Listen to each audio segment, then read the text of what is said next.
Hello.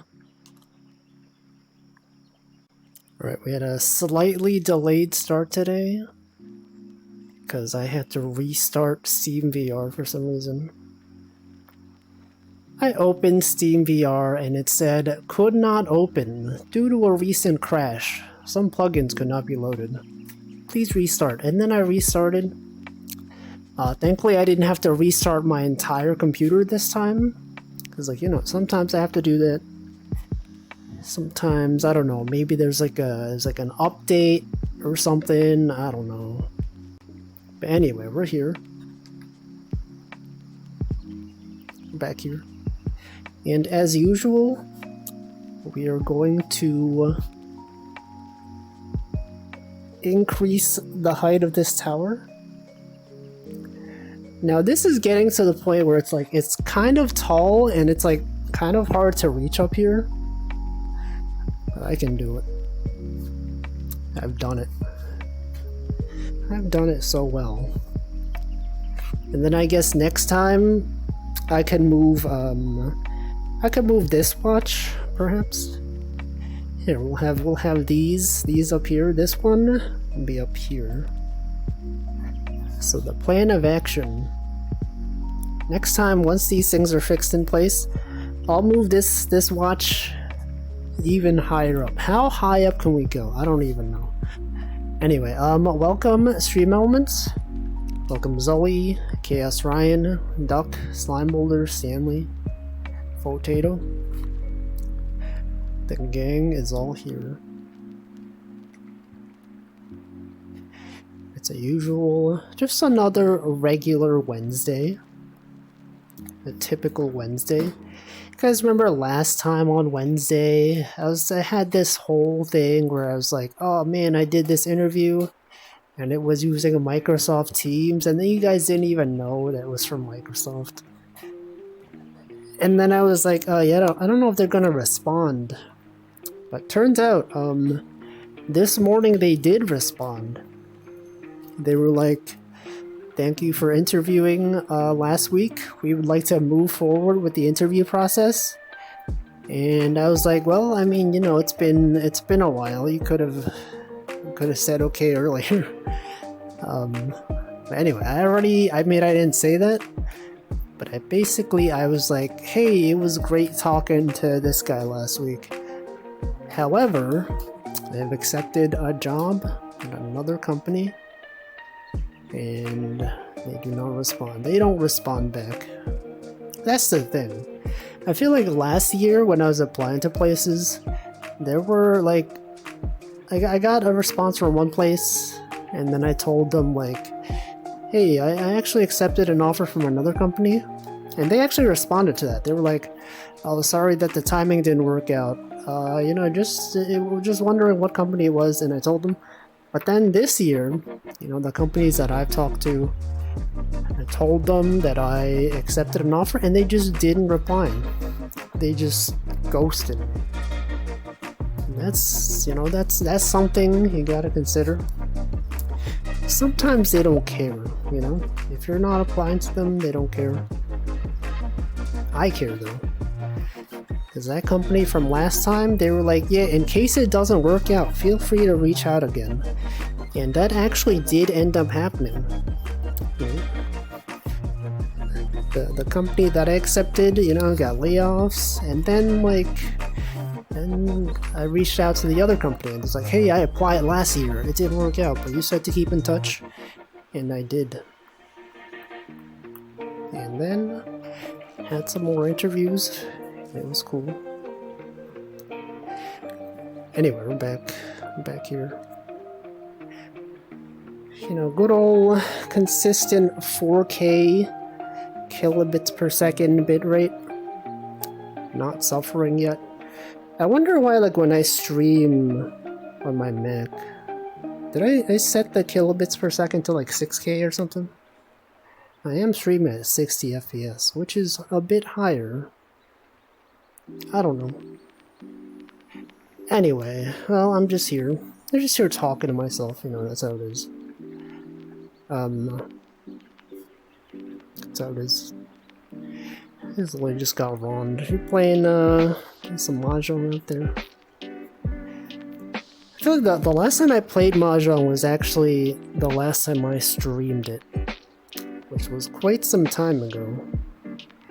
It was actually, well, what the frick? How long has that been there? Turn that off. Why is that on? The camera? Static camera? Viewfinder? Hold on, why is that there? Placement camera? Yeah, I don't need that. I don't need the viewfinder. Okay, we're good. Welcome, ChocoJax. I play Mahjong. I streamed it. I guess because I streamed it on Saturday. ChocoJax is usually out there touching grass. I don't know. Anyway, welcome to you. You've talked to me for a long time because I was busy with work. Well, hopefully your work is going well. Hopefully you're doing well with your work and whatever else it is that you're doing.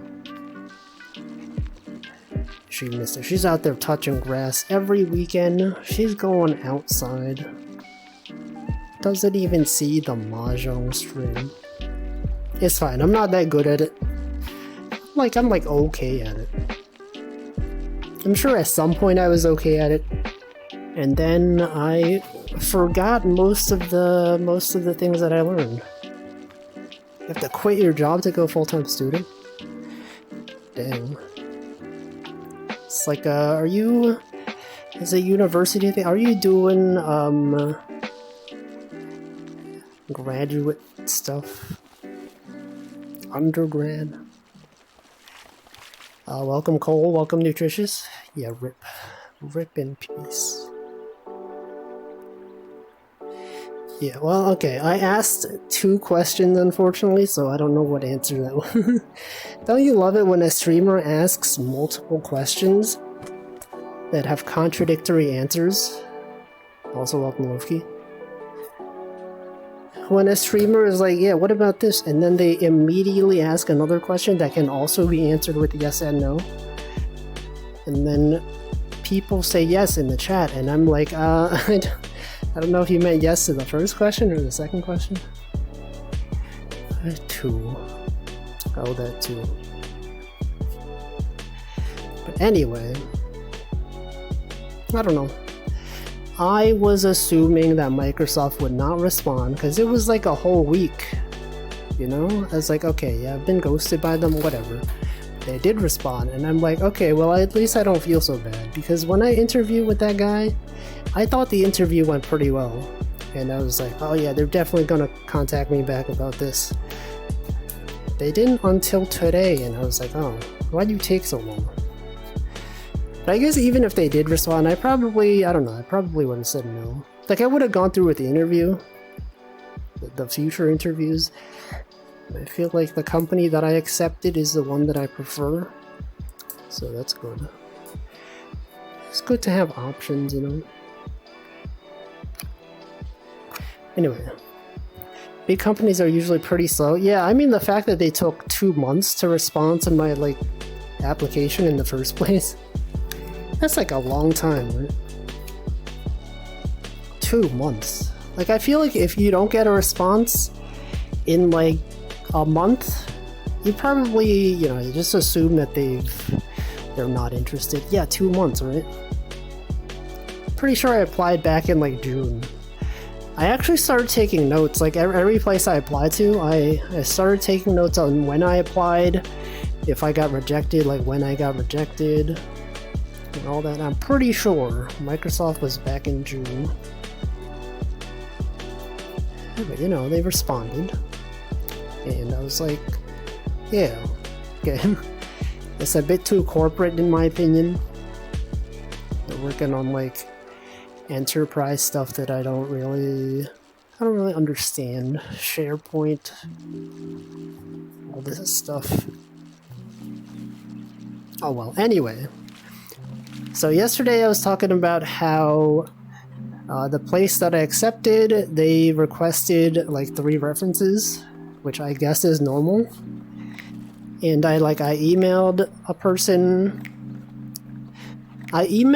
So the last time I got a job, I asked my manager, I asked one of my coworkers, and I asked one of my the project managers to be a reference.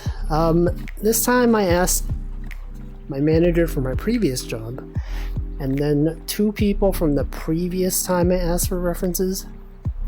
And it turns out one of them just came back from vacation and was sick. One of them is actually on vacation right now, but my previous manager did respond. I don't even know what SharePoint is. What even is that? But yeah, I emailed my previous project manager, and he wasn't responding for a long time. So then I messaged one of my former coworkers on LinkedIn, and I was like, "Hey, is this guy is he on vacation right now?" And she was like, "Yeah, he actually just came back, but he's sick." So I was like, "Okay, that explains why he didn't respond." Do I need Twitch chat to be references for me? No, it has to be coworkers. It has to be a manager and 2 peers. So OneNote, it was OneNote. Yeah, I don't know what SharePoint is. OneNote, isn't that just like Microsoft Word except less fancy? Is that the one where you do handwriting?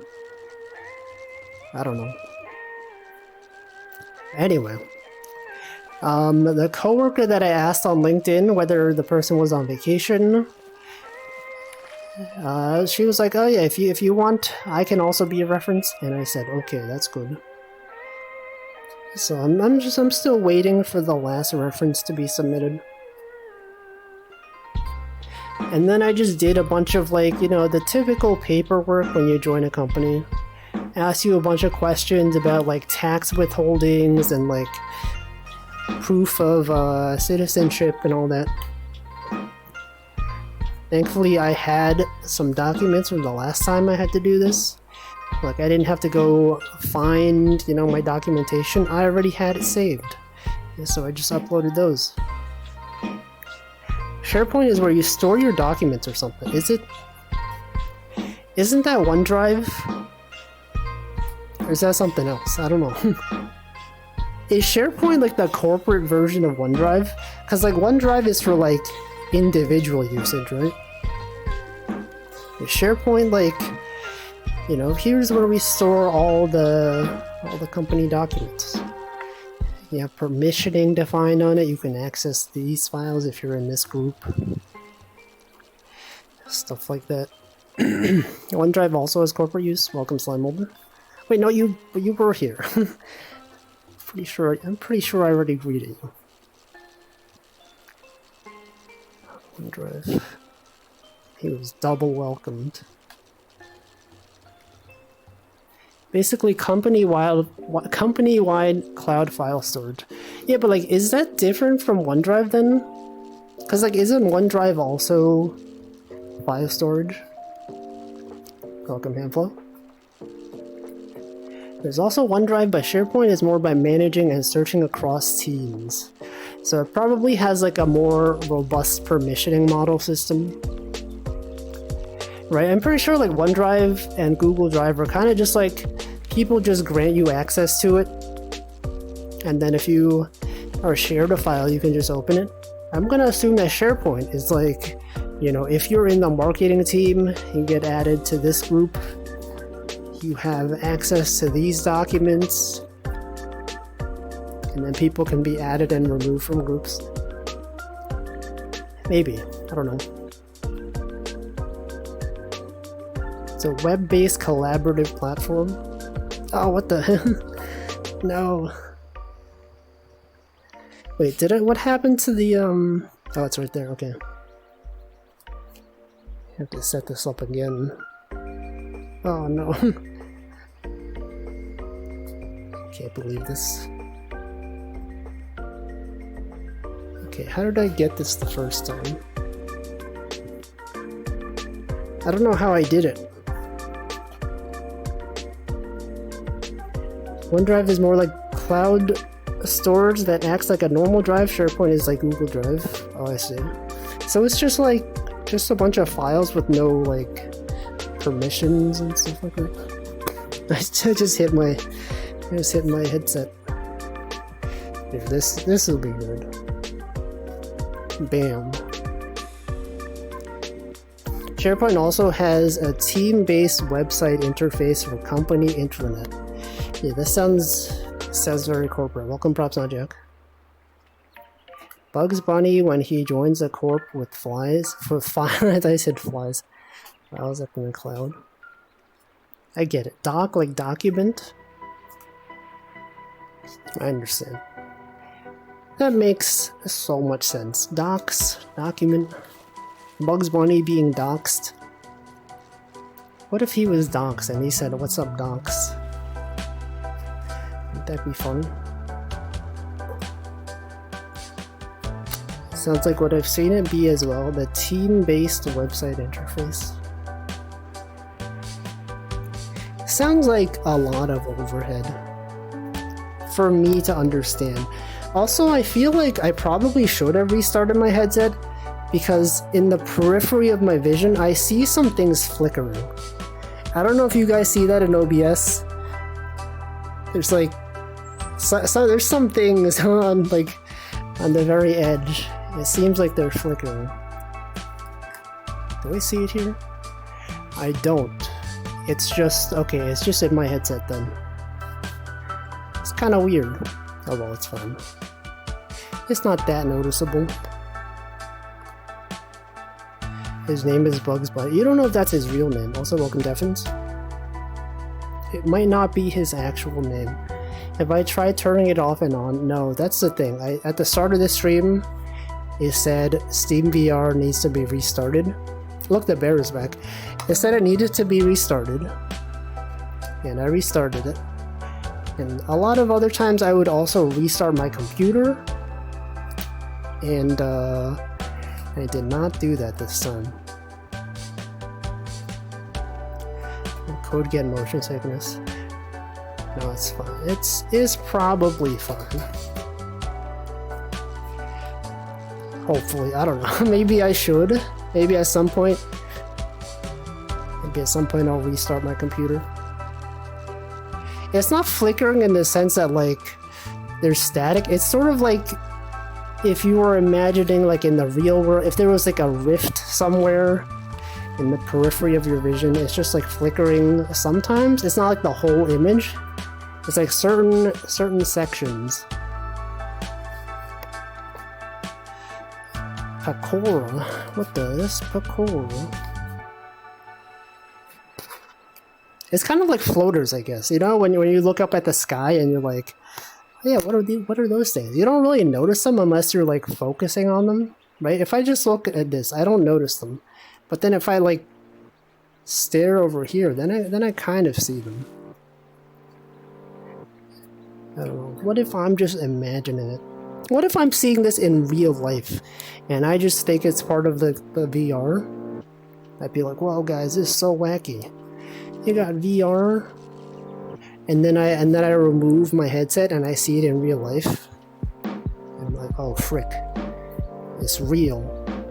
Wouldn't that be scary? You know, like when people spend a lot of time playing like Minecraft and Tetris, and then like after they're done with the game, you still see stuff. Screen door effect. What is that? Take off the headset. The bear's literally over there. Reality isn't anywhere near as cute. Yes. Perhaps. Pocket watches, yeah. Every stream we move them. Make sure that things are aligned properly. The bear could be real. I think so. So when you see the edges of pixels on VR headset can be disorienting. Yeah. That's pretty much it. I feel like maybe I should restart my computer. I should restart my headset, perhaps. Actually, I wonder if it's... I can't tell if it's like the headset that's the problem or Steam VR. Like it could be on the headset side. It could be on like the computer transmitting stuff.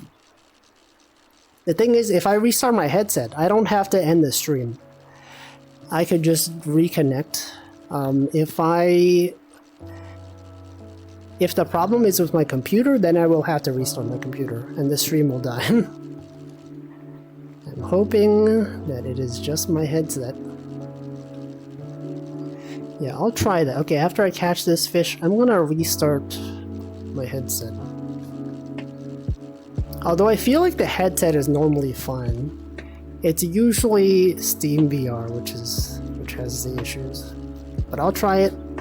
After I catch this, you're gonna just see me staring at the sky in silence. And then you'll be like, whoa, where's Wolfie? What is he doing? Also, welcome, Wolfam. You're just in time to see me restart my VR headset. Okay, I'll be back. I'm gonna put some text on the screen to say I'm restarting my VR headset. Check it out. How do you put text on the screen? Text. Oh, I have existing text. What is this one? Oh, look at that. This text from last time. Okay, let me... How do I edit this? Okay. Restarting VR headset.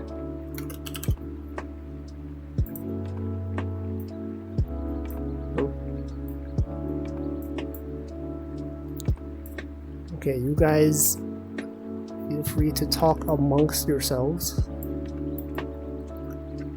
Okay.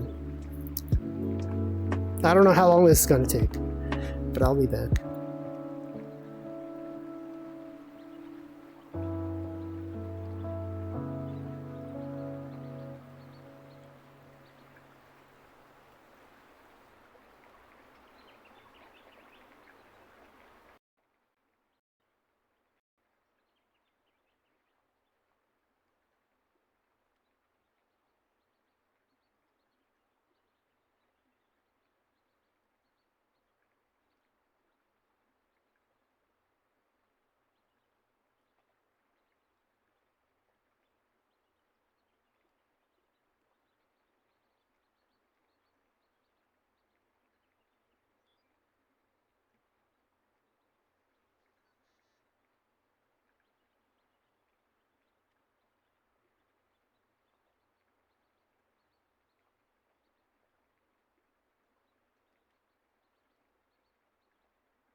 Okay.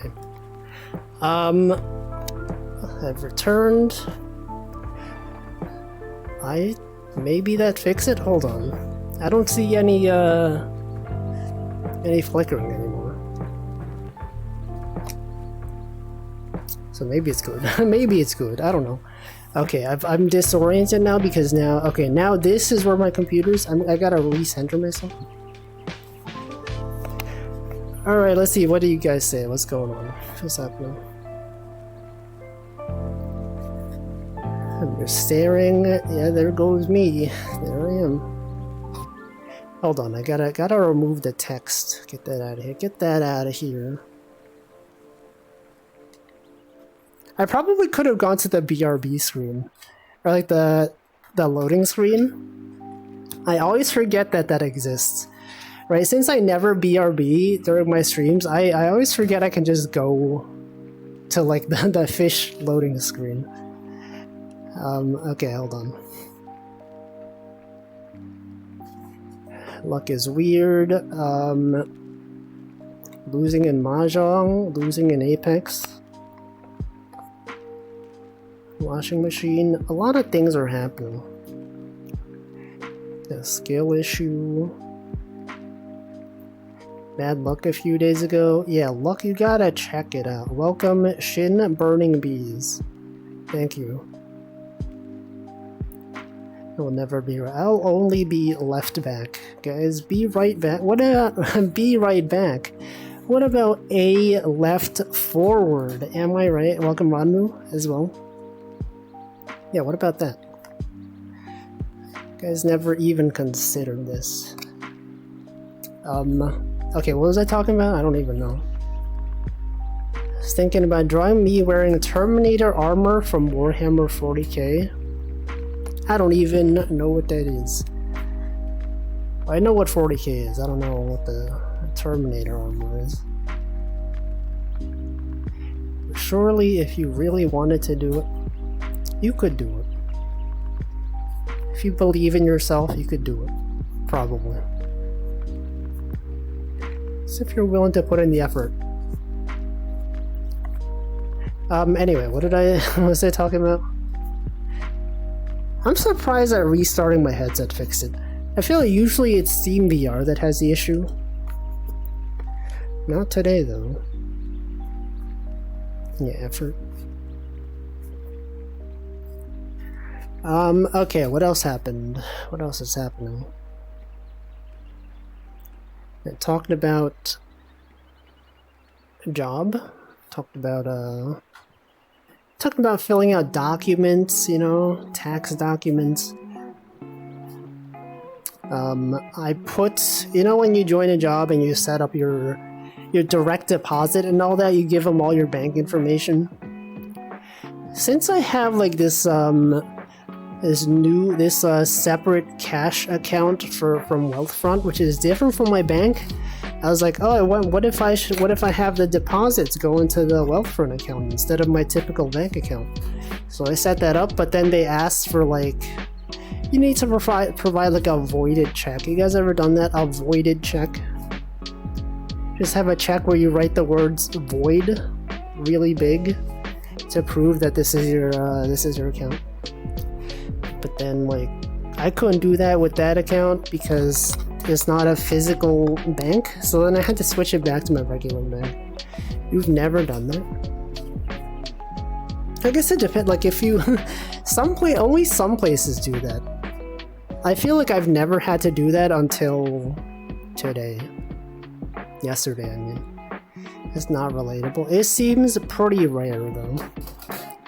Right? Usually you just give them your bank information and they're like, oh yeah, this is good. But I guess this one they want to make sure, you know, that you don't type it wrong. Because sometimes people typo stuff. They'll say, oh yeah, this is my bank account, and you give them the wrong number. Suddenly they're depositing money into the wrong account. But I was looking through my checkbook. You guys have a checkbook, guys? You guys remember when you would write physical checks on physical paper? I was looking through my checkbook of like previous checks that I've written. Apparently I have written a void check before. I forget what it was for. I forget when it was. But I have written one.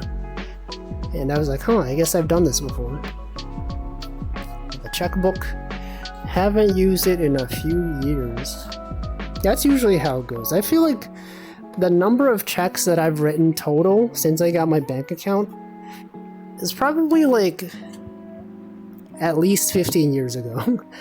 And I think I've probably written like less than 10 checks. Slime Molder does not have a checkbook. Avoid. Yeah, that's what I was thinking. I was thinking avoid. Props not Jack writes checks.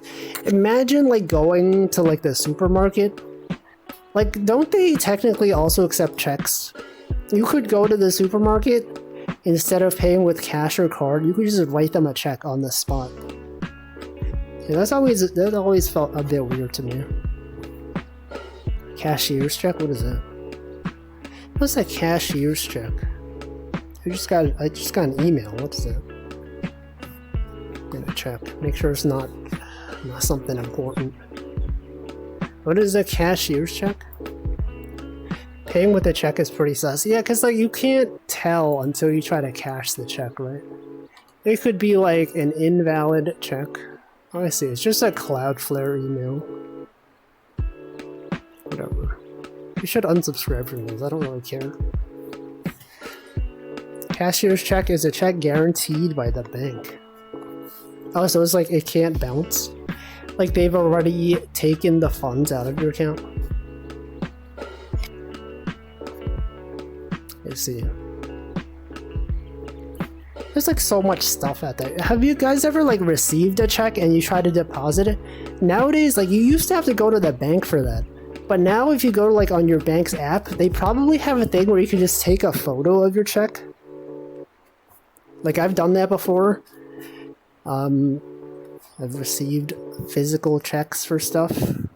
And then you could just like, I don't know, it seems kind of weird to me, right? Because like, you know, usually if you receive a check and you go to the bank and you have them cash the check, right?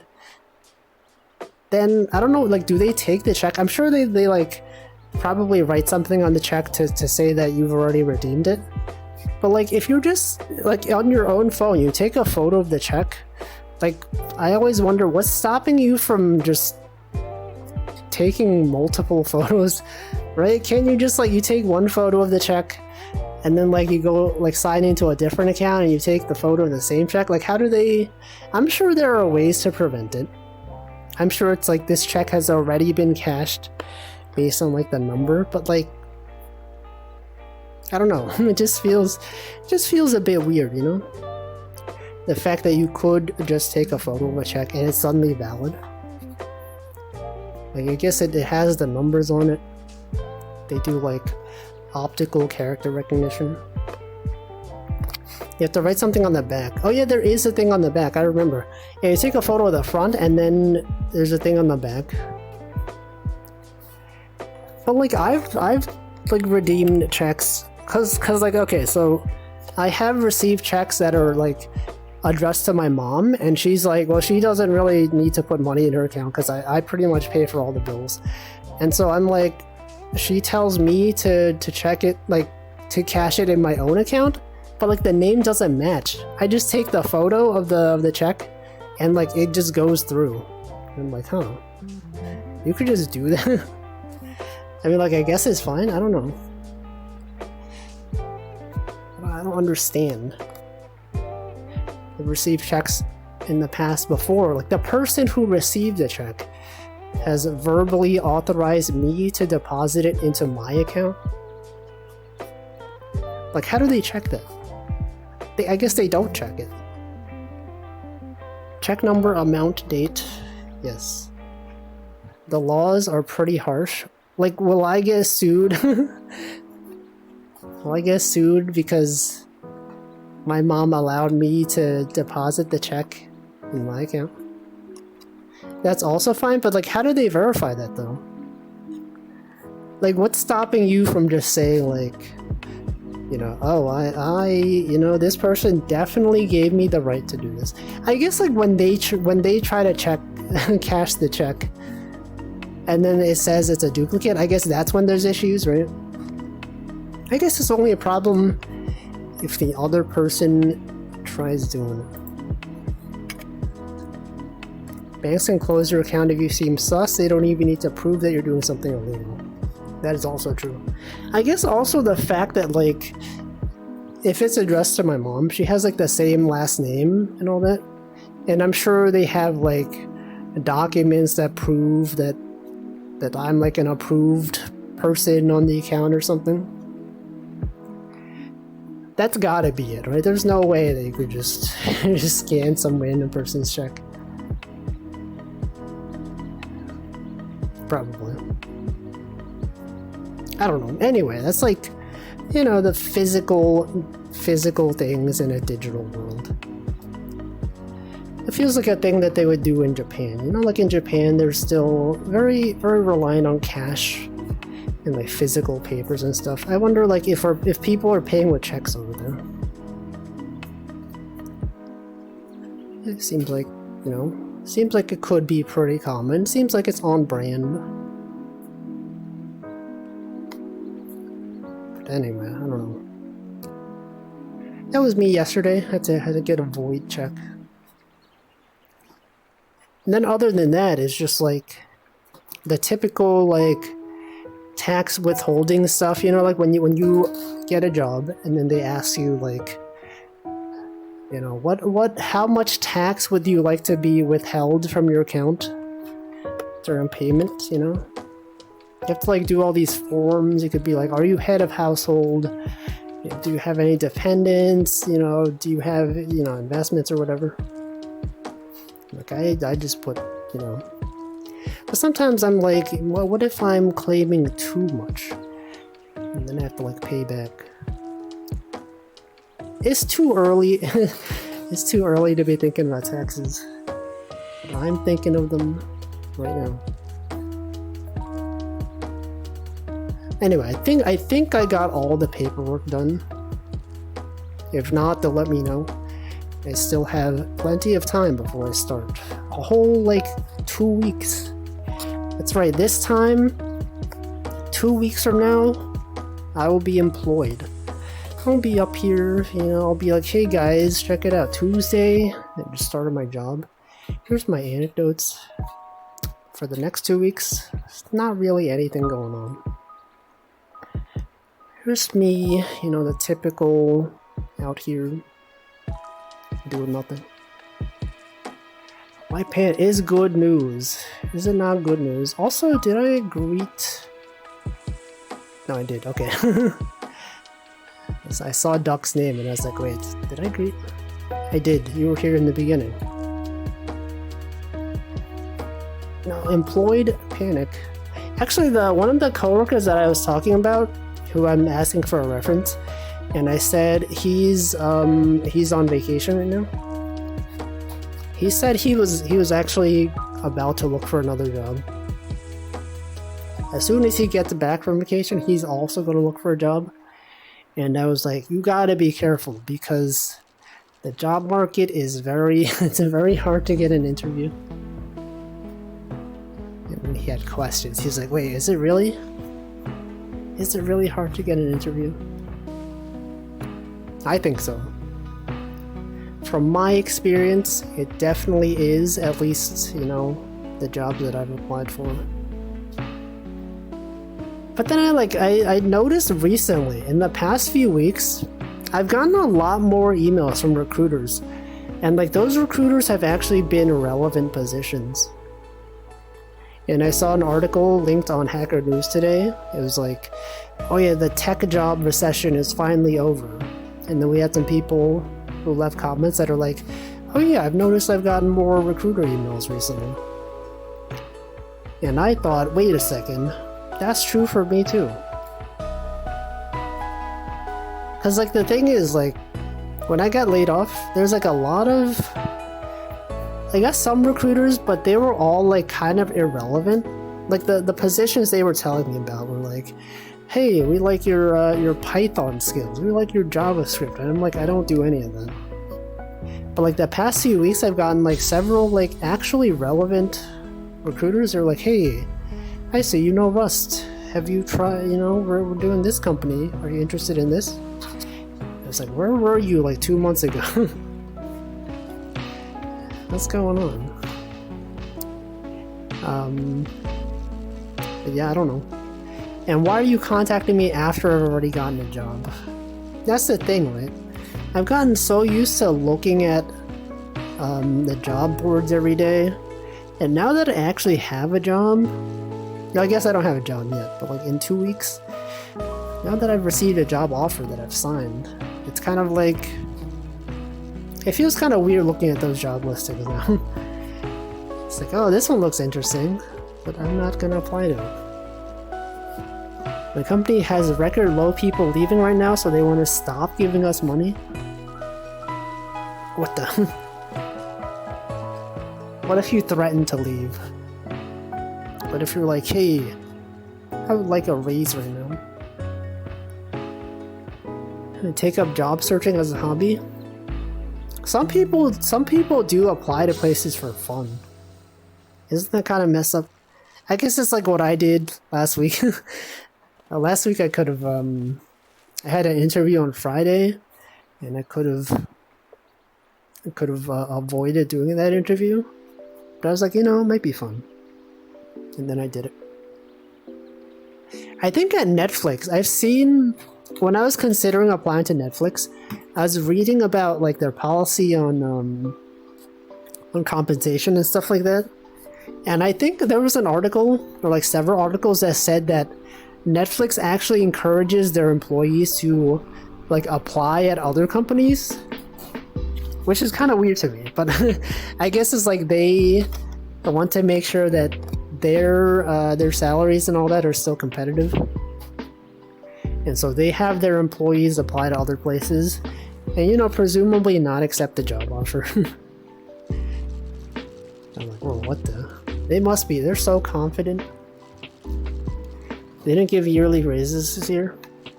I feel like all the places that I've worked at in the past, okay, I haven't worked at that many places, but none of them have really consistently done raises.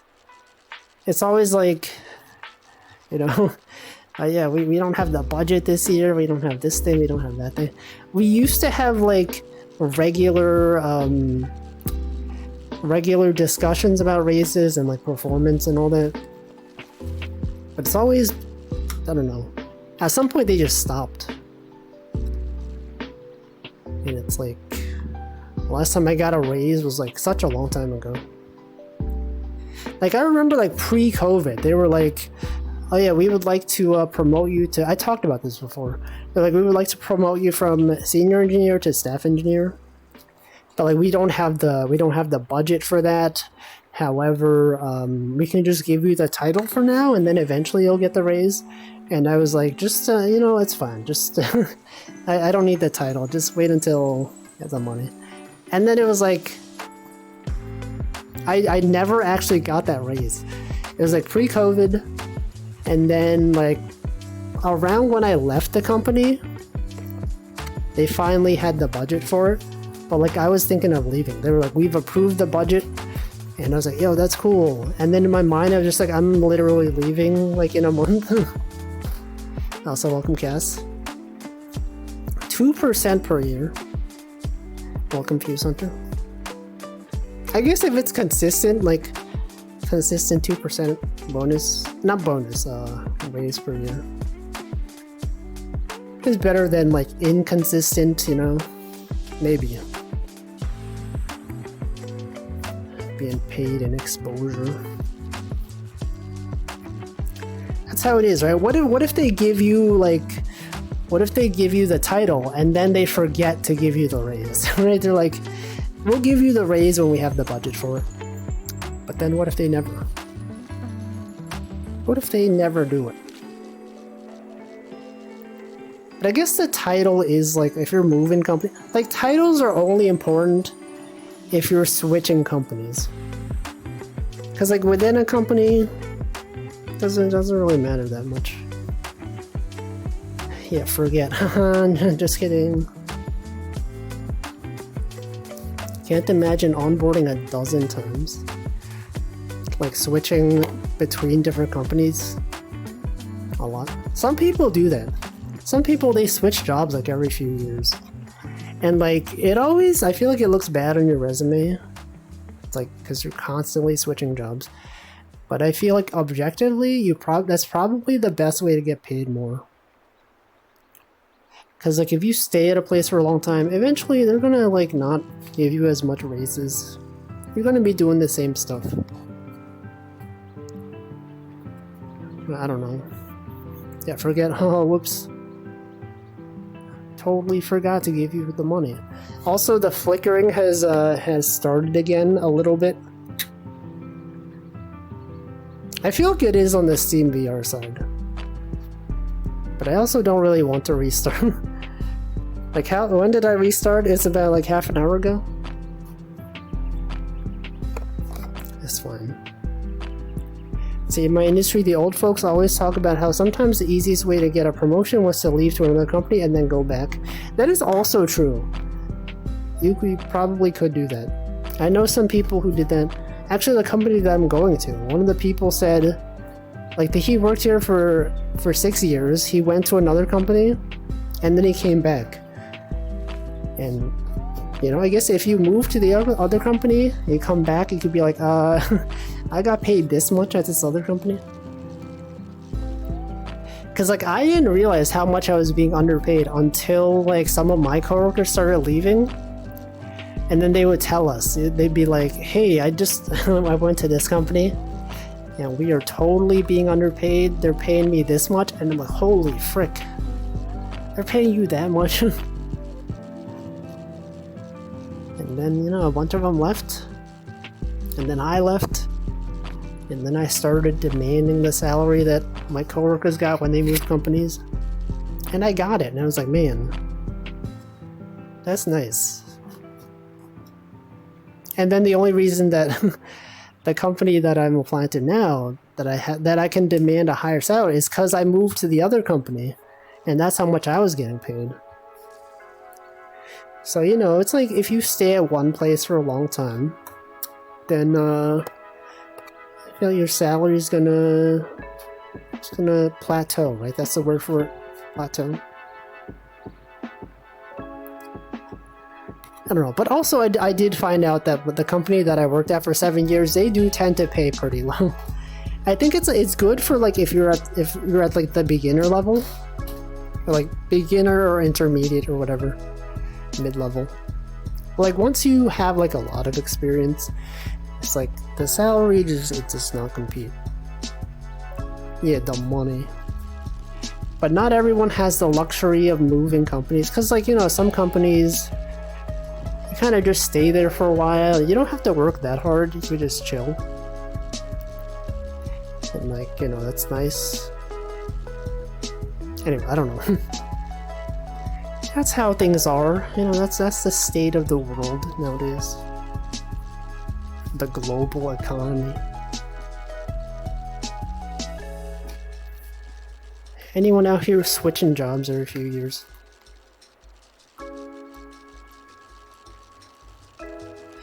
Me at my current company. Are you? What's going on at your current company? Are you just coasting? Is that the word for it? Or is out there chilling? That's also valid. Because actually, like, at my old company, the one that I worked at for 7 years, although they definitely did underpay me compared to what I could have been paid, like, I was totally fine with it.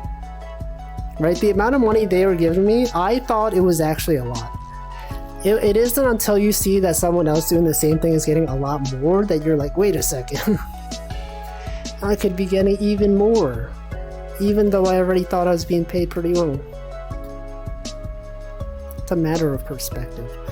Cole should switch job. Yeah, this is like the conversation we had. It was also on the fishing stream when I said I negotiated my internet bill, and Cole was like, I should negotiate my internet bill, and then he did it. Now, like, I talked about switch jobs. Cole, you should do it right now. You should switch jobs right now during this stream. You should call your boss. Yeah, I'm gonna switch jobs. You could do it. Me peer pressuring me. Peer pressuring my viewers to do things to save money or receive more money. Value the chillin' over the big money. Yeah, but you could have both. Like, there could be a company where you're just chilling and also getting more money. I feel like that's the company that I applied to and have accepted. From what I've read online, the work-life balance is really good. Like, that's one thing that they're, like, really, really good at. You don't have to, you know, do too much. And it pays better than my previous places. So I'm like, yeah, that sounds good. That sounds good to me. I always think about it, but the thought of leaving projects unfinished makes me feel bad, even though I really shouldn't. Yeah, when I left the company that I was working at for 7 years, I was, like, in charge of so much important stuff. And, like, I feel like a lot of the people on the team didn't really know what they were doing. they like joined fairly recently. They were not really familiar with a lot of the projects, and I felt kind of bad just like leaving them to do stuff on their own. But then, you know, at the time I left, I was like, you know what, whatever. It's not my problem anymore. I think there was literally like a few days before I left, they had like a production issue. And I was just like, I was helping them. But then in my brain, I was like, man, I'm glad I don't have to deal with this. After I'm gone from this job, they will have to do this on their own. And I guess they've managed, because it's been about a year since I left. It's 100% from home. Yeah, it's like it's remote, but you can, if you want to, go to the office. Some people that I talk to at the company, they live pretty far away, but they come in like once a month, and I feel like that would be fine for me. Like, I'd be fine with going in once a month. It'd give me stuff to talk about. But I don't have to. Right? I don't have to come in. Anyway, yeah, that's how it is. So I'm gonna catch this fish out here. Let's see, besides that, what else have we been doing? Tax forms, referrals. I always wonder how involved the referrals are. Because like the place that I have accepted, and they asked for 3 referrals, for some reason a phone number was required. I had to like put in their email and their phone, but like I don't think they actually called them. Has anyone ever like been a referral for someone? Like, do they ever even contact you? I feel like when I have been a referral for someone once, but then it was just like they just sent me a link to a page and I just filled out some stuff. I was like, have you worked with this person? What years have you worked with this person? Would you say their performance is good? And stuff like that. I think like some people actually call, they actually call the people to verify. But did this person actually work with this person? Your friend had a government job, they had an agent come to your house and interview. What the frick? I guess if it's the government, also, yeah, I should hydrate. If it's a government job, they probably are more strict on that kind of stuff. Now that seems like a huge investment though. It's like, sometimes people just want to agree to be nice. They're like, oh yeah, and a reference? Sure, that's fine. But then you gotta like schedule time. Like, a person's gonna literally like visit your house. Like, I do not want my coworkers to have to do stuff like that. Anyway, I'm gonna hydrate.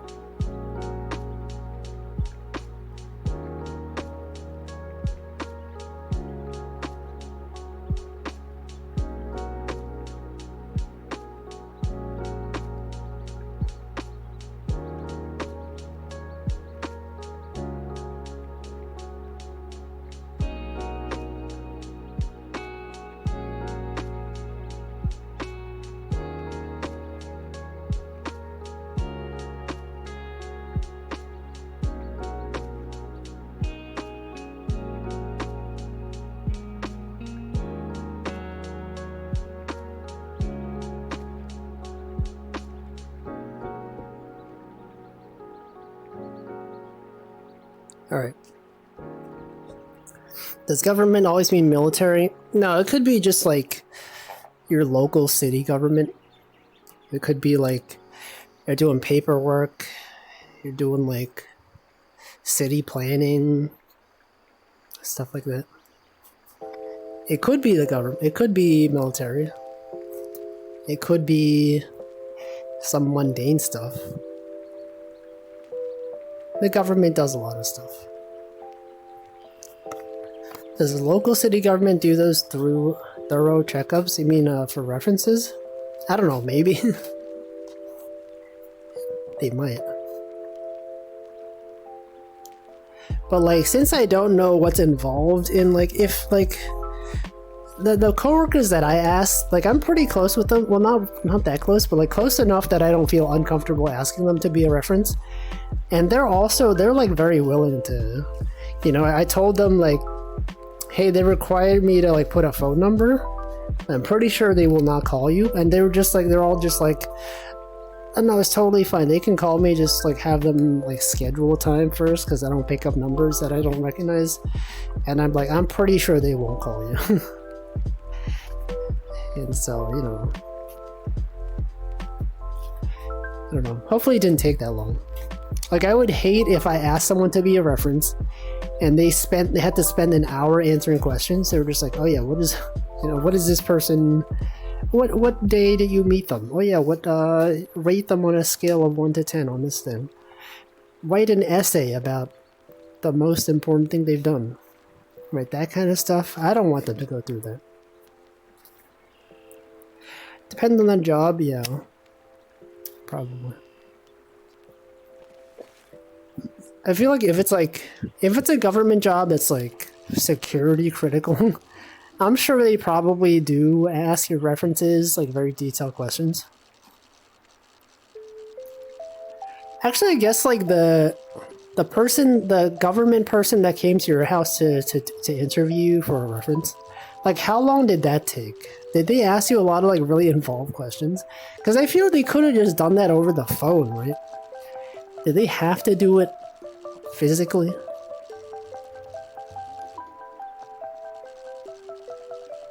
I don't know. I guess they probably wanted to make sure. People in charge of valuable stuff, social security numbers, or bank vaults, or the water supply? Yeah. Or if you're like designing like military like equipment. It depends, you know. But like for me, I'm just working for a tech company. I'm just writing code. This is not like that critical. I'm sure they have reasons. They probably wanted to be sure I was a real person. That is also true. Because like nowadays there's like a lot of like, you know, AI voice synthesis and stuff like that. Someone could probably just like train like an AI model to pretend to be someone. Just answer the questions like that. If they did it like physically, then they know, you know? They know for sure that it's you. Man, that's, you know, that's how things are. That's society, guys. It's totally society.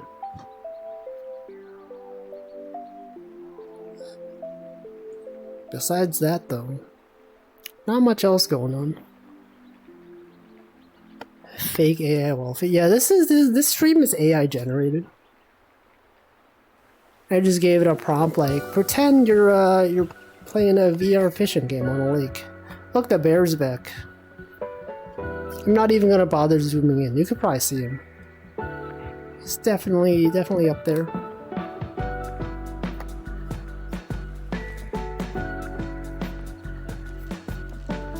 I've caught many fish today.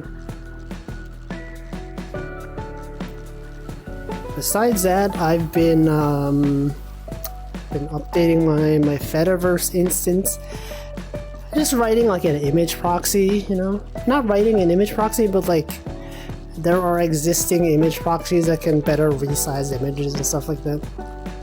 Because I noticed, I set up my Firefish instance, and I guess by default, the Misskey proxy doesn't resize images. So like if you're loading an emoji, it's huge. And so I'm updating it to have my own image proxy, cache stuff. It'll resize stuff. And I guess like if I'm the only user, it should be fine.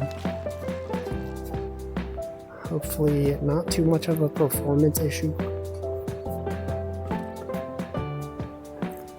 That's the cool part about open source. If you want to do something and you know how to code, you could just do it. You could just add the functionality yourself. Be like, man, I wish this thing existed. Well, it can. You could do it. I'm doing it. And it's not even that hard.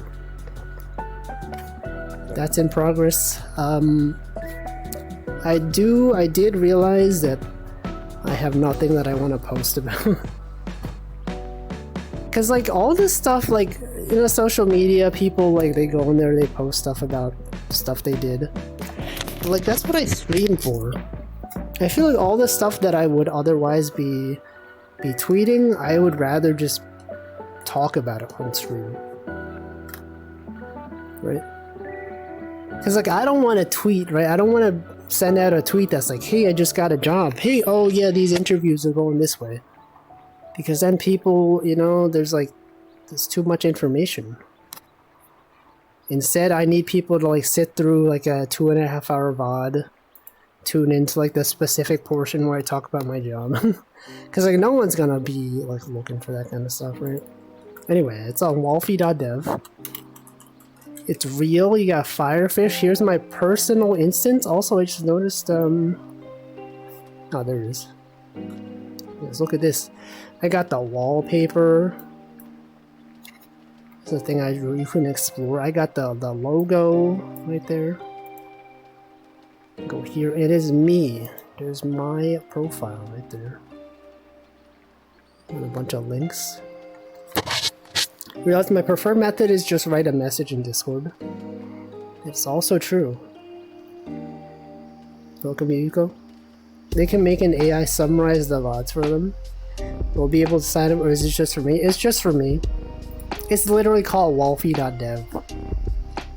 So it's just me. The thing is, like, the fact that it's just for me means that I could do whatever I want with it. Like, if I'm in charge of hosting other people's stuff, I have to be a lot more careful about the changes that I make. I have to be like, oh no, I can't make this change because it could be disruptive. There's people depending on this. If it's just me, I'll do whatever the heck I want, and it's fine. And that's cool. Yeah, they could have an AI summarize stuff for them. Apparently, it is pretty easy to do. There's services where you can just give it links to a YouTube video, and then you could just ask it to like summarize stuff. I could like insert the URLs to all of my videos, and you could search. You could ask the AI. You could be like, "Hey, what video did I talk about this thing?" And it could find it for you. I forgot the name of it, but there's plenty of ways to do it.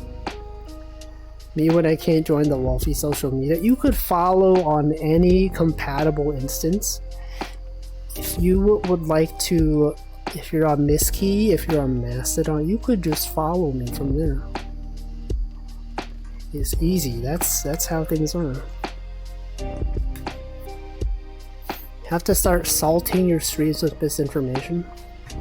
Yeah, just put some signals in there. There's like certain words that the AI doesn't understand. There's certain words that you could say, like what is it? Solid gold Magikarp. It's like a special token. And once you tell it, it can't repeat that token for some reason. The old RSS feed days. You know the cool thing about Misskey and Firefish? You can actually load up an RSS feed like on your on your timeline. They have an option in the settings where you could add a scrolling ticker on the top of your page. It'll just pull entries from an RSS feed. And I'm like, man, that's so extra. I don't feel like doing it, but it's nice that it's there. They have so much stuff going on. There's like way too much. They got their own scripting language. They have their own widgets you can add. It's too much. It's way too much. But I have nothing that I want to post about. That's the problem. Like, I feel like I'm having more fun customizing the instance than I am actually posting on it. And that's kind of weird. Like, you can totally just spend a lot of time coding something up. I feel like this happens pretty often, like to me at least. Sometimes I'll just feel like programming something, and then once I'm done programming it, I never actually use it. Like, I might use it once in a while, but a lot of the time it's just like, I just feel like working on something. Also, check this out. You can view the emoji on the server information. You see the custom emoji. I have all my emotes. All of these are here. I have Rat Jam. Rat Jam is there. It's real. You can jam as a rat. Got charts. It's cool though. I do like it. It's pretty nice. Yeah, Rat Jam is there. That's the cool part. If you have your own instance, you can just add your own emotes. You're like, man, I wish this thing was an emote. I wish I could react to this guy with the Rat Jam. You can't. Just do it yourself. Yeah, Rat Jam is real. I like how extra it is. I don't need an app for this. If you have multiple accounts in app, it's pretty nice. The thing I don't like that Firefish is not compatible with the it's like some apps that are specifically written for Miskey, but then I guess upstream Miskey has some more recent changes regarding emotes that Firefish doesn't have. That's why you just can't see emotes. Spend 5 hours in the character creator and 1 hour in the actual game. So true. So true. Actually, that's not true for me. I never spend time in a character creator anymore. I feel like a long time ago I used to. But nowadays I'm fine with choosing the default, because then I realize most of the time you're not even going to be seeing your character's face. Right? A lot of people, they spend time adjusting the character's face, and they're like, oh yeah, no, you gotta have the nose look exactly like this. You gotta have the eyes look exactly like this. And then in actual gameplay, you're just staring at like the back of your character, like 99.5% of the time.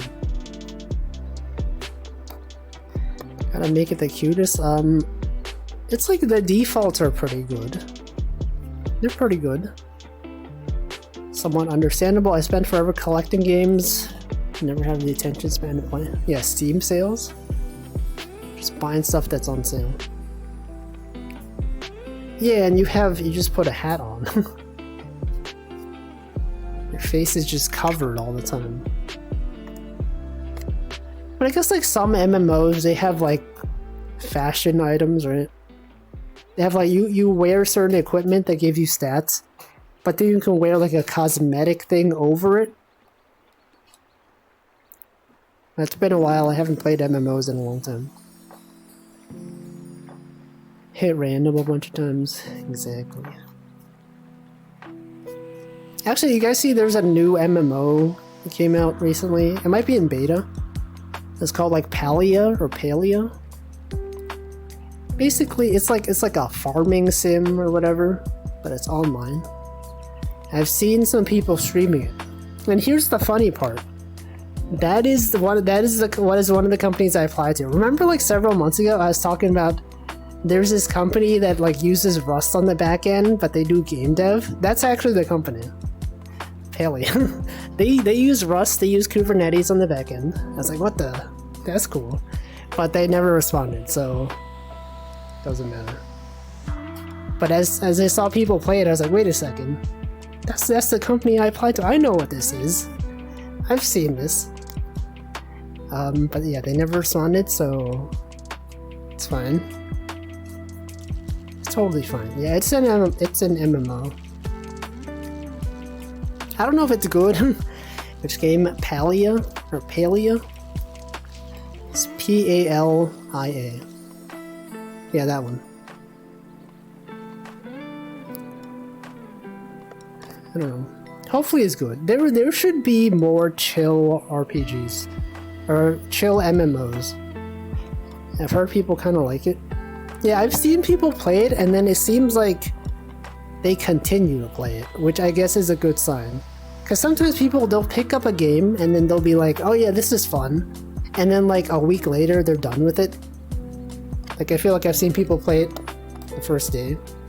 I guess it hasn't been a week, but you know, they streamed it more than once, so that's probably a good sign.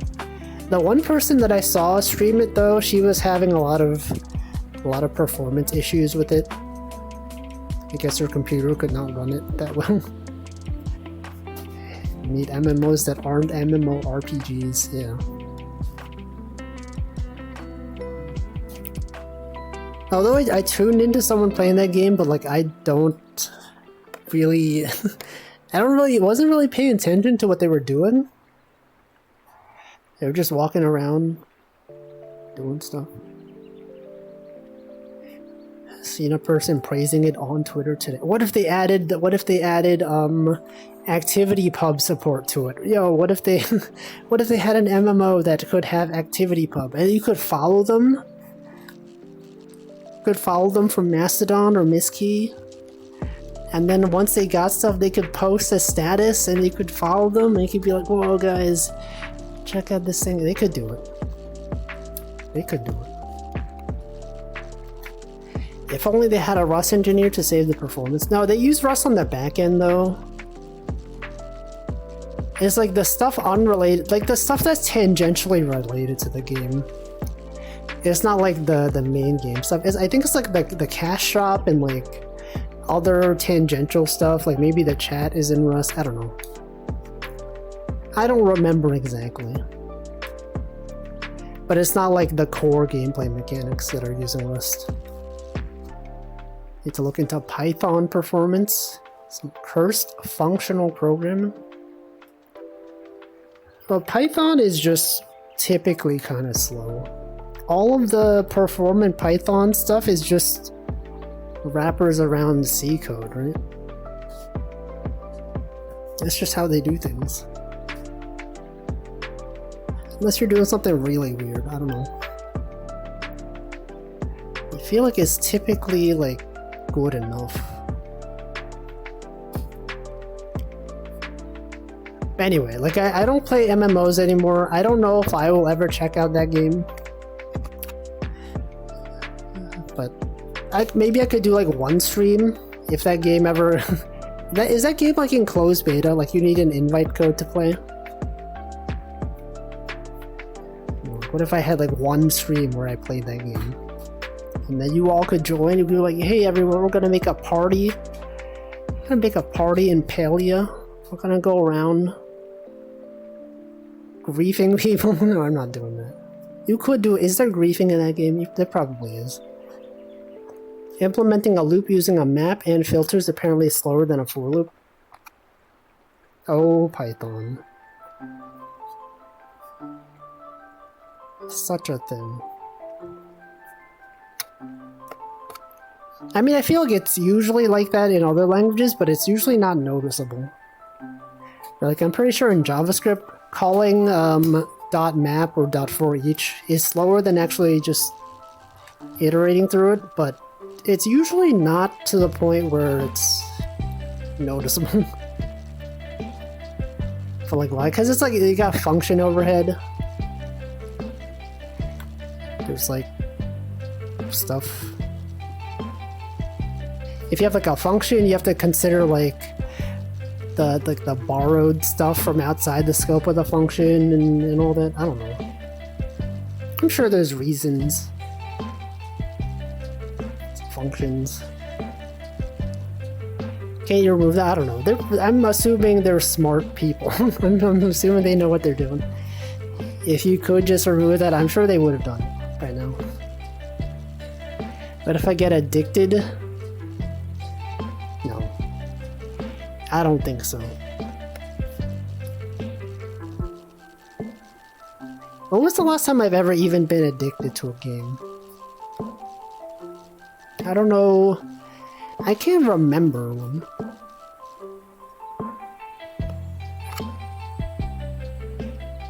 I don't even know. You guys ever been addicted to a game? I guess there was a time when I would just play Tetris a lot. Tetris Effect.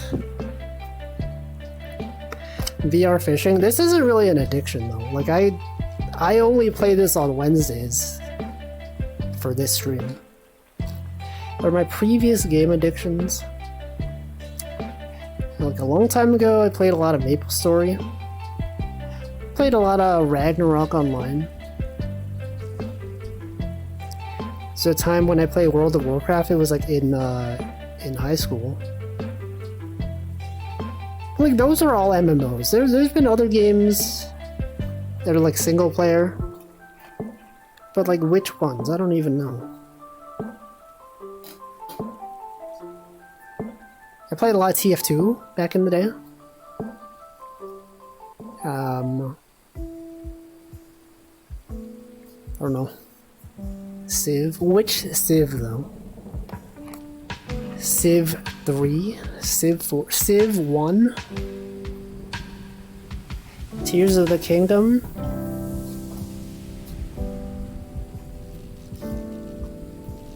I feel like I'll never play that game. I played Breath of the Wild. Yes. Oh yeah, I was really into Breath of the Wild a long time ago. And that was cool. And then after 70 hours, I got tired of it. And then I have no intention of playing Tears of the Kingdom. We're getting Handful of Wolfie TF2 stream. Last week. Weren't you there? Were you there? I was playing TF2. Handful was there. Tag Barrel Storage was there. Cole was there.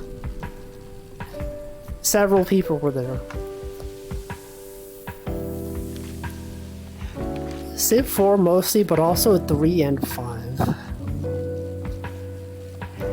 I don't really know. I've never played a Civilization game. You missed that, but I can't believe. Slime Molder didn't even see. He had several people there.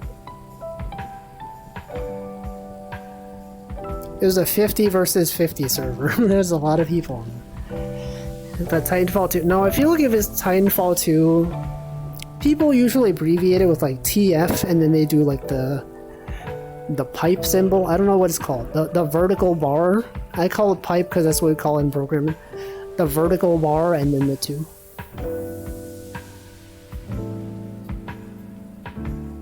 But if they just say TF2 without a separator, it is Team Fortress 2.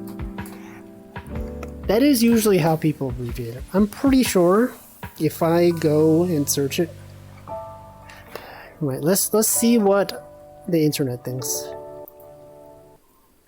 See, look at this, guys. TF2, right? If you just type TF2, yeah, Team Fortress 2. If you put a vertical bar, okay, you also get Team Fortress 2, but I think it's because Google does not index the. I'm pretty sure it doesn't index this symbol. Yeah, all the results are just TF2. Okay, this doesn't help. What if you do quotes? No, okay. Oh, I swear it's real. I'm pretty sure it's real. Modded Star Sector or Kerbal? Oh yeah, Kerbal Space Program. Well, I did play actually Mini Motorways. I was playing that off stream actually. I don't know if I'd call it an addiction, but I did play that for like pretty much every day after stream after I bought it. So then I stopped pretty quickly. Like, how frequent does something have to be before it's an addiction? Is there even like a minimum threshold? I don't even know.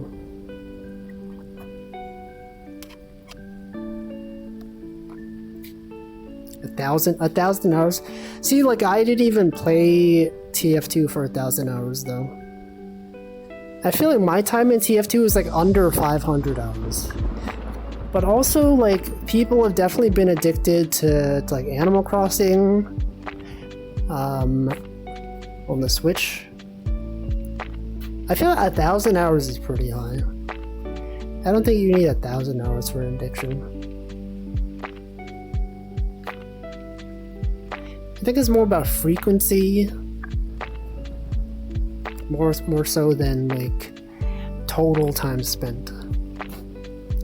Because like if you've played 1,000 hours, but it's like over the course of like 10 years, like that's not so bad. Maybe it's like 1,000 hours over like the past month, then yeah, it's probably not that great.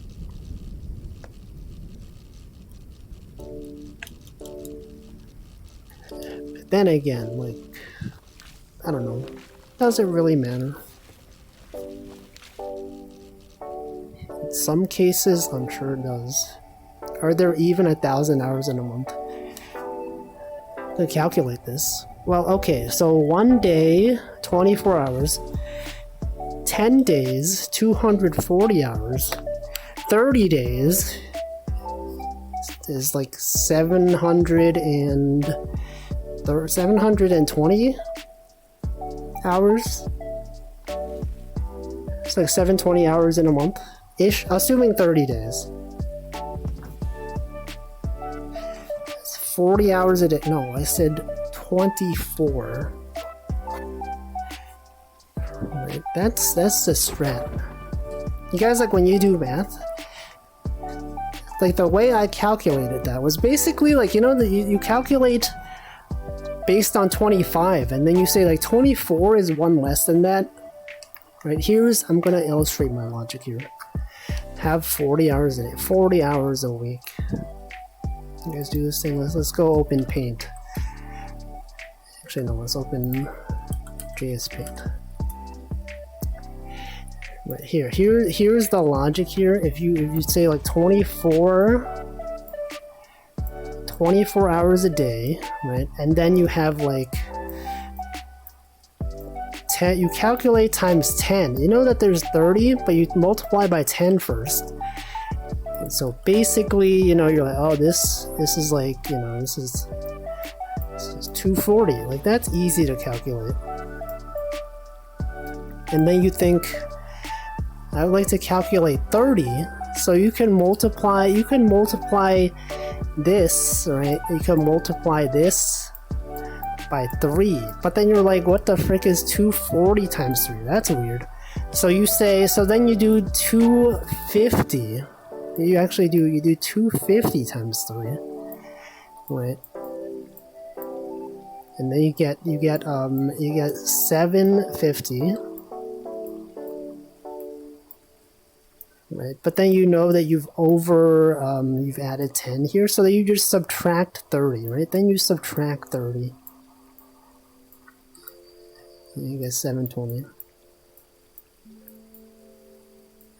That's my thought process in calculating this. That's the pro way to do it. You'll do 200 times 3 plus 40 times 3. That's also valid. That's probably a better way to do it. But then how would you know to arrive there, right? From 24 hours a day, you would just think to multiply this by 30? I guess you could, right? It just like from the basis is 24 times 30. And then you're like, okay, I don't know.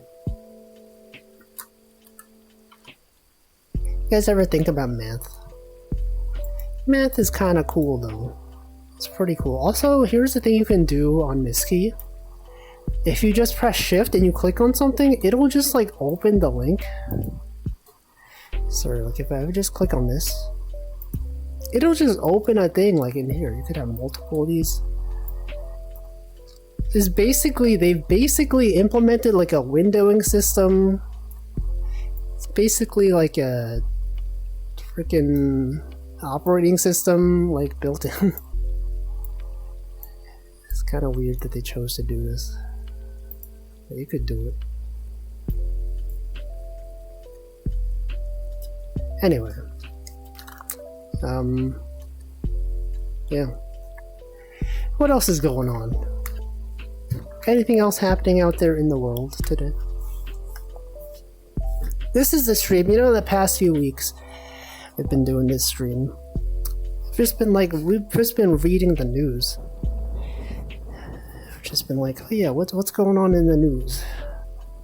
You find some fun news. Wow, check out this thing. Check out what happened here. Ate way too many cookies. What kind of chocolate chip cookies? Need to make sure I have 3 warm meals again so that this never happens. I actually have not been eating breakfast. I guess for like the past 3 months. Since I don't have to wake up early for work, I pretty much just don't have breakfast anymore. Isn't that messed up? Although I feel like there are a lot of people that just don't eat breakfast. Pokemon Sleep tells me to eat breakfast to reset your biology. Are you still playing Pokemon Sleep? I feel like a bunch of people, like, they picked it up when it came out and then they just dropped it. ChocoJax doesn't eat breakfast. Played it for 2 days. Are you still playing it though? Did you start it 2 days ago? Or was this a few weeks ago? I just asked, I did the same thing again. I asked 2 yes or no questions in a row. And then with stream delay, I don't know what your answer is. You probably answered to the first one. Okay, you just started. Are you gonna keep it up? Isn't it annoying to have it like, you have to have it plugged in to power, but also like have it be on your bed? There's someone who said like their phone started overheating or something. But it's like it's on your bed. I need to eat in the mornings as I would feel sick otherwise. But what if you just woke up late? What if you woke up at like 11? Would you still have breakfast? Yeah, Breaking Fast. Breaking Bad. They should break fast.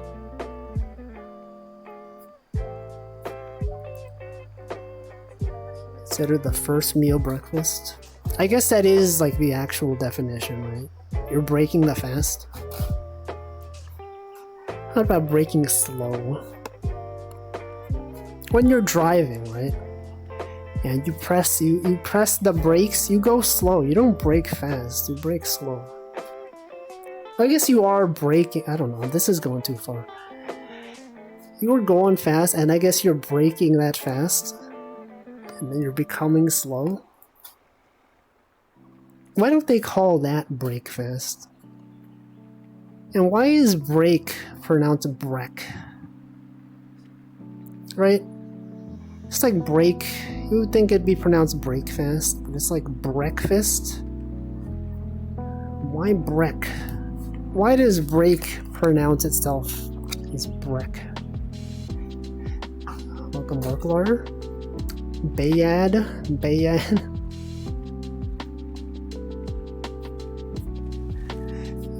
About Bayad 3, the bone. Ever consider this?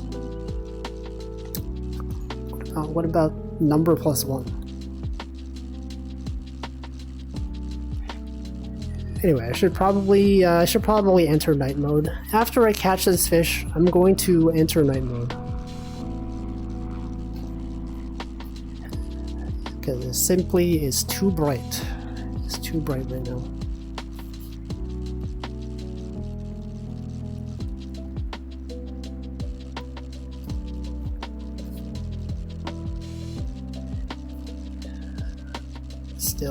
Still doing it. Too bright? What about too what? What is too bright? Oh, too bright. I see. I understood what you did there. Too bright. Too bright. Tuba.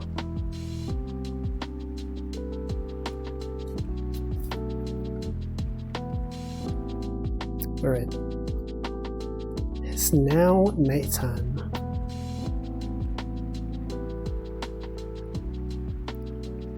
Very nice. Alright, let's see what's going on in the news. It's that time. that time of the stream where I have run out of stuff to talk about. So we're just gonna read the news. This is the time of the week that everyone's been looking forward to. Oh man, I wish I knew what was happening in the world today. If only there was some way to find out. Well, now, here you go. News. Guys, it's news time.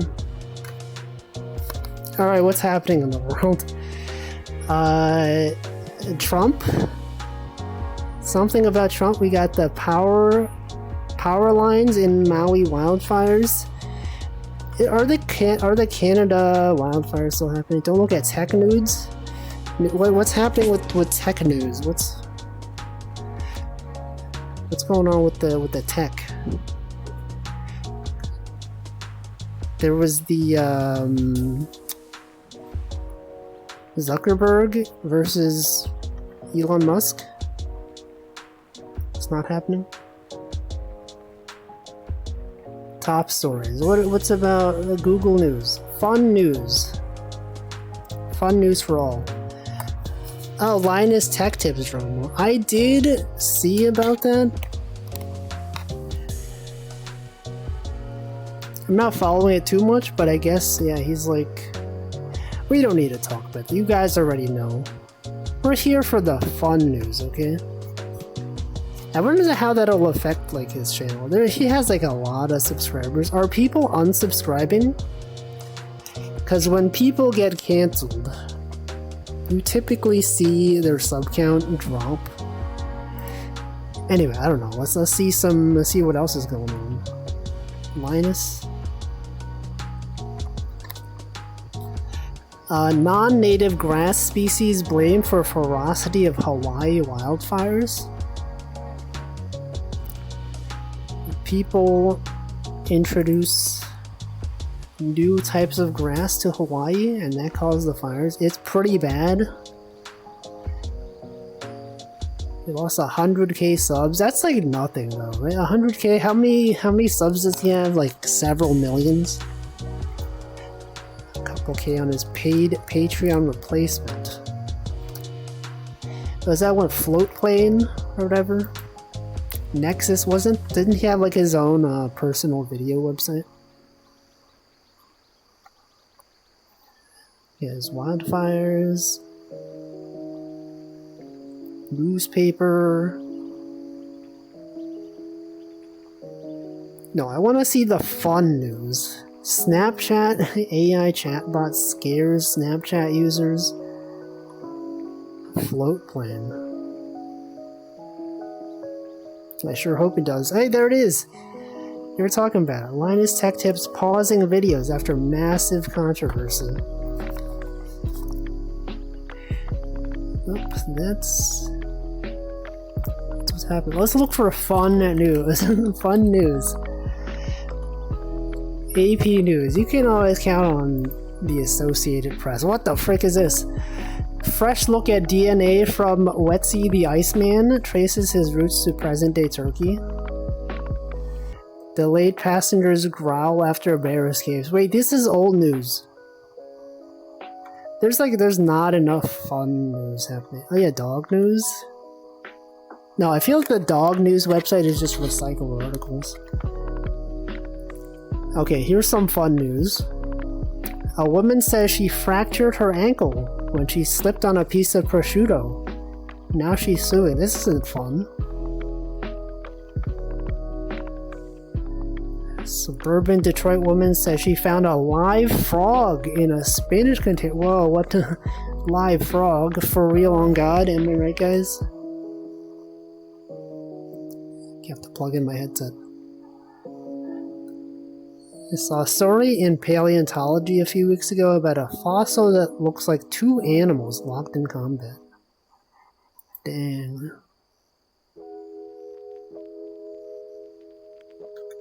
Which animals? Unidentified animals? Do we not know what animals those are? Okay, there's apparently not that much fun news happening. Dog news. Emaciated dog returned to shelter. Can't believe family wants to adopt him.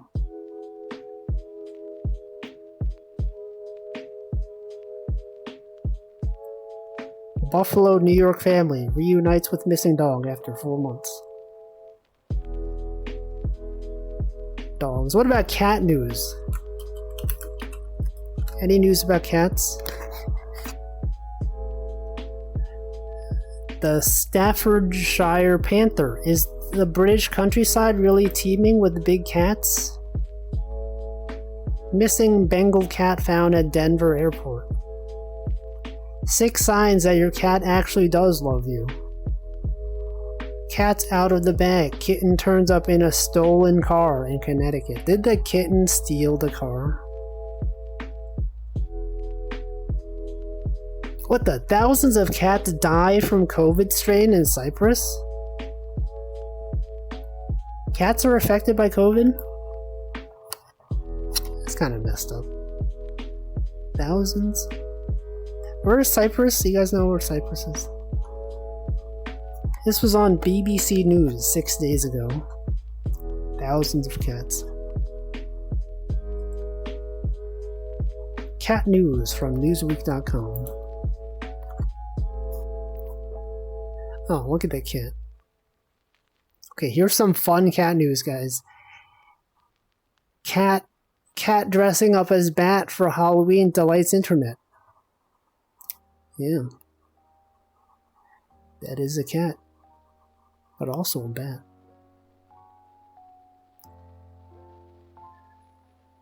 Funny. Cat getting visibly mad at owner for sneezing. I've seen that one. That's a pretty common video.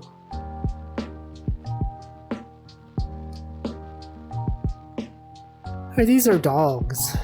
I search for cats, they're giving me dogs. There's a cat. Rescue cat napping on stolen hamburger. That cat is so wacky. All the lions at the zoos caught COVID in 2020. Did they die from it? I found the paleontologist story. The heck? I can't even tell what this is. It's got a tail. They do be fighting though. Some mammals actively hunted dinosaurs? Oh. Literal underdogs. Mammal attacks dinosaur. Oh, they've depicted, what is this? This is this a 3D rendered artist depiction of the combat? What kind of animal is this? What the heck is that? What do you think that is? It looks like a big rat. This one kind of looks like a bird. It's like a cat. Keep forgetting Cyprus is south of Turkey, not west of. Or Cyprus? Is it pronounced Cyprus?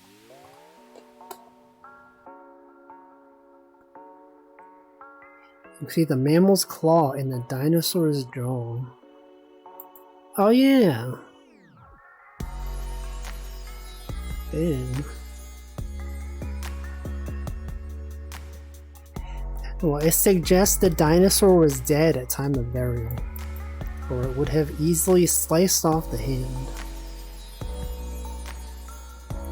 What if it was a prank? What if someone just did this as a joke? They could do that. Do you think they would do that? I don't think so. I think not.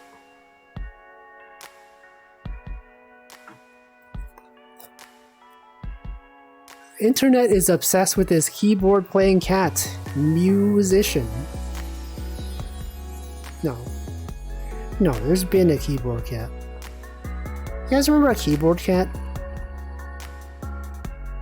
It's a long time ago. Yeah, they left a QR code. Yeah, they just did that as a prank. Paleontologists will show up. They'll be like, aha, got you. Got 'em. Anyway, that's all the fun cat news. There's not really much else going on in the world. It's literally only cat news. only dog news, only Linus and his tech tips. Nothing else. Economy. My stocks have gone down so much. They're still above what they were when I first started investing, but they're like so far down.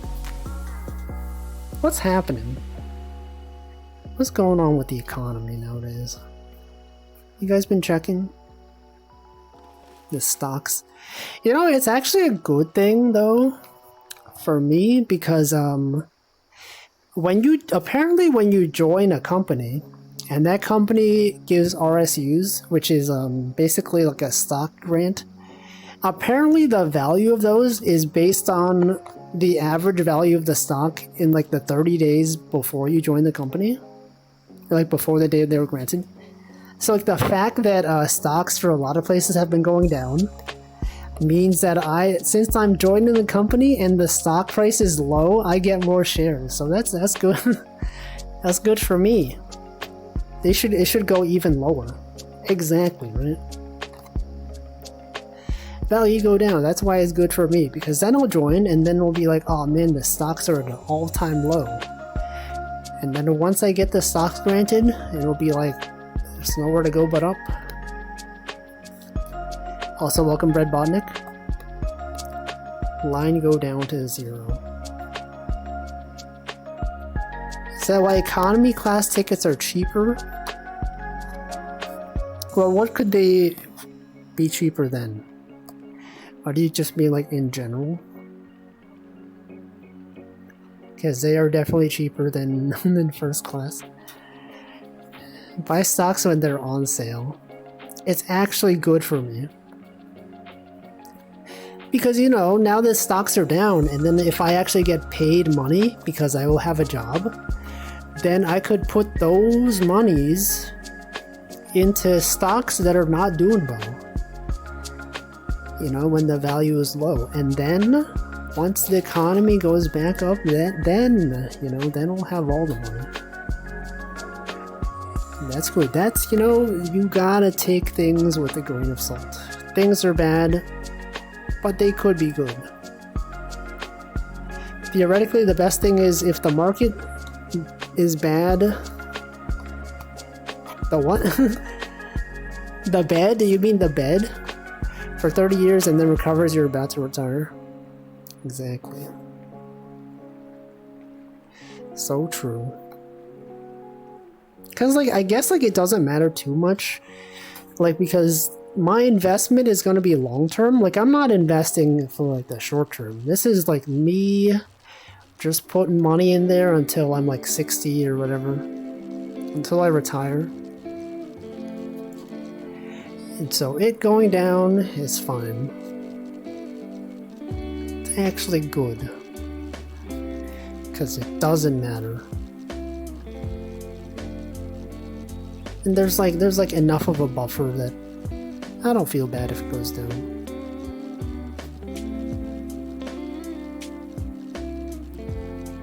It's so volatile though. It's like when you think about, like, what am I saying?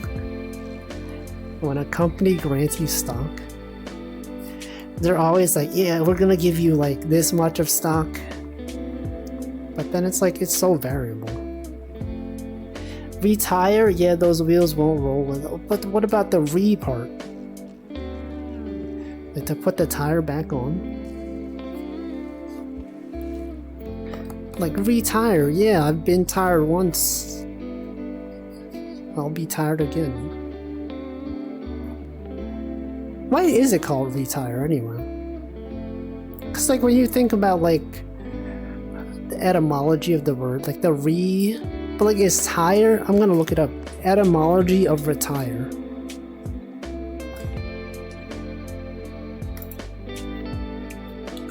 Etymology, retire. It's from French.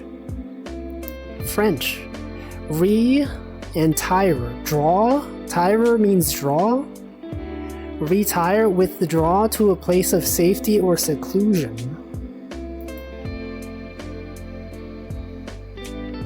What the? The frick?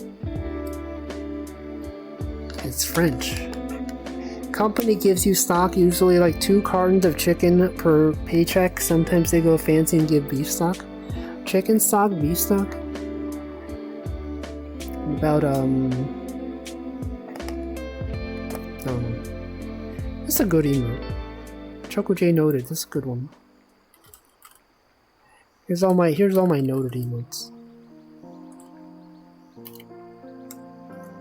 Actually, they're not even noted. We got some that are like, mine is noted, Mooney's is notes, Ooh to O's is just note. Now you gotta look up note as well. Note, notes, noted, note D, note D's. With that patchy note, you got the Limina 5 noted. Got the music notes. Anyway, we've learned today retire comes from the French re and tire.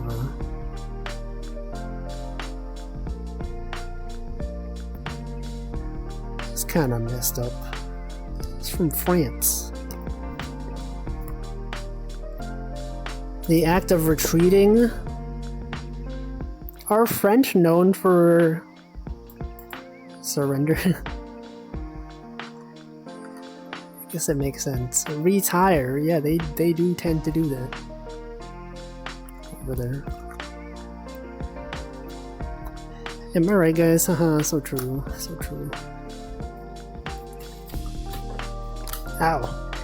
I just disconnected something. They surrendered once and got clowned for 80 years. Have they surrendered more than other countries, though? Or is it just like the one known surrender that they did was just so well known? Like, surely there are other countries that have surrendered more than France, right? It's just that we don't know about them. They also surrender in the Franco-Prussian War. Oh, look, I caught another watch, guys, check it out. Another watch to go on the stack. Nice. End of the Napoleonic Wars. Oh, that Napoleon. He's been involved in a lot of wars. I feel like I read something on Twitter that was like, everyone says like the French are known for surrendering, but like they've had more victories than surrenders or whatever. Let's look it up. We're gonna look stuff up because this is what we do on Wednesdays. French surrender.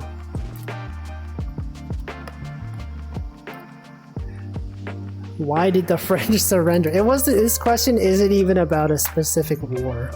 People also ask, why did the French surrender? Just in general. Why did the French surrender? Here's a good old Google search result. Oh, it said when. I misread. I'm the one who's wrong. I thought it said, why did the French surrender? And then the answer was May 10th. It actually says when. I was in the wrong. French surrender percent. Why is France known for surrendering? We look at the data. There are many jokes that the French surrender a lot. Is it actually true? Well, we'll find out. This feels like a AI generated article. No, never mind. Number of wars fought. Percentage of wars surrendered. 10%. France has surrendered less than Britain, less than Germany, less than Russia, less than China, less than Japan. They're like pretty low actually. Honestly, if you look at this chart, their surrender percentage is 10%. Britain has 13%, America 10%, Germany 14%, Russia 19%, China 16%, Japan 16%.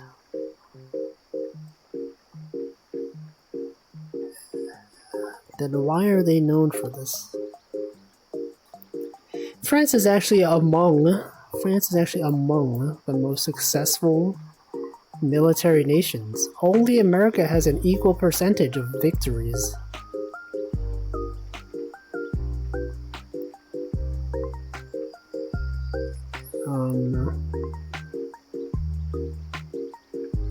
Okay, but why? Okay, this is war since 1850 though. They surrender less.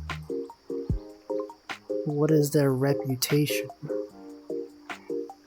Oh, it's because of World War II. That one was a pretty important war, because I think, okay, the wars that they have surrendered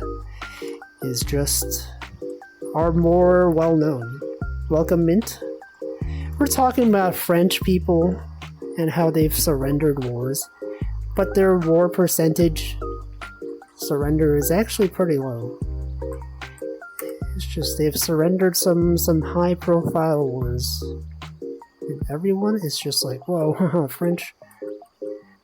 That's crazy. Anyway, I'm gonna hydrate. It's pretty much 7 p.m. right now.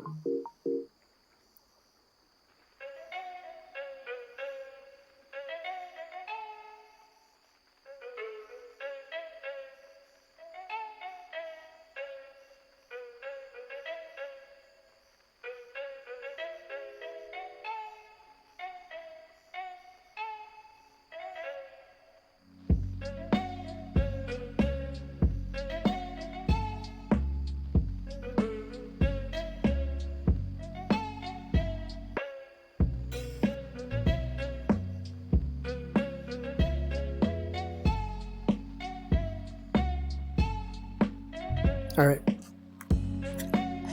Started getting into being a Bonapartist as a bit. Is that Napoleon Bonaparte? Is it true that Napoleon, like everyone says Napoleon was short, but was that like average at the time? Was he actually like taller than most people? Is that true? I feel like I read that.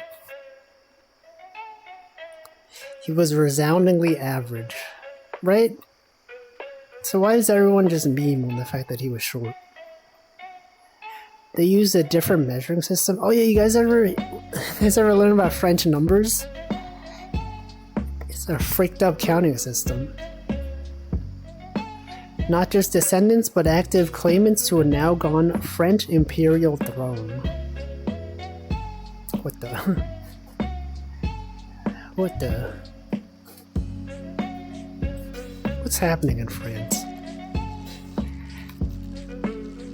What's even the deal with France nowadays? Anything is possible. Are they still rioting about something? You did reinstate someone? I don't actually know that much about like French politics. Like what's happening? Reinstate Bonaparte III? He was 5'4" in French system, which was actually 5'10" in every other system. Oh, they had their own, like...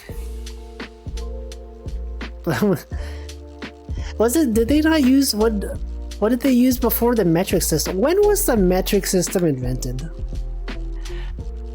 Like, did every nation have their own, like, weird measuring system? Because like the British, right? They have like British, they have like other stuff. They have, I don't know. I don't even know what I'm saying. They're on their 5th republic. Dude, I'm gonna check. I'm gonna check when the metric system was invented.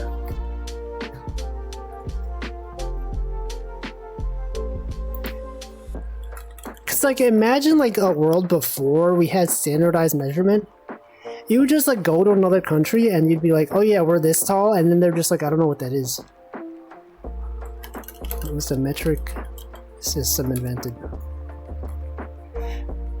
1795, the French did it. Yeah, that's true. The French government adopted the metric system in 1795. There's more than a century of contentious bickering over its value and suspicion. France tends to rename the republic every time a major change comes along. If the US did the same, we'd be in the middle of our fourth republic. And that's stone. Yeah, when I was thinking of weird measurements, like, isn't the British thing stone? But I thought that was like, is that a weight of measurement, or a measurement of weight? How you define republics for the US? What are the major changes? I don't know. It's like how in Japan they have the different eras, right? They have the Showa era and all this.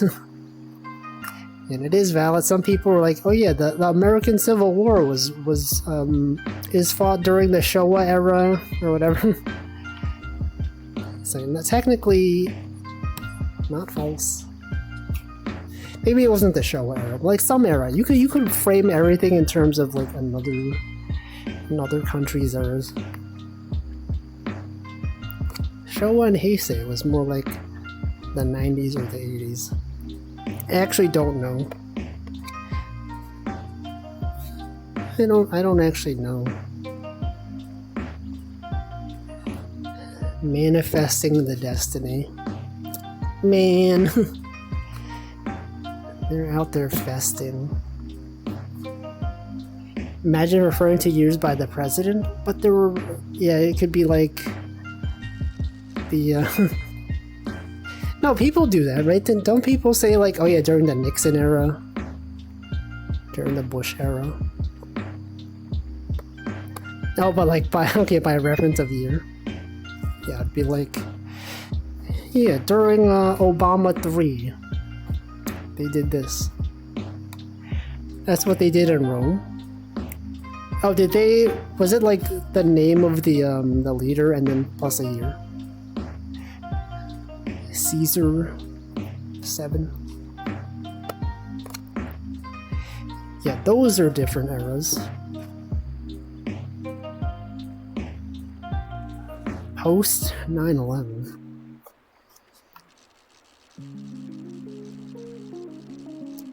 Things do be happening, but like, how do you know that it's a significant change, right? Because like we know, because we're here now and like we can look back at the past and we're like, oh yeah, that definitely changed history. But like at the time, you think like, would they know?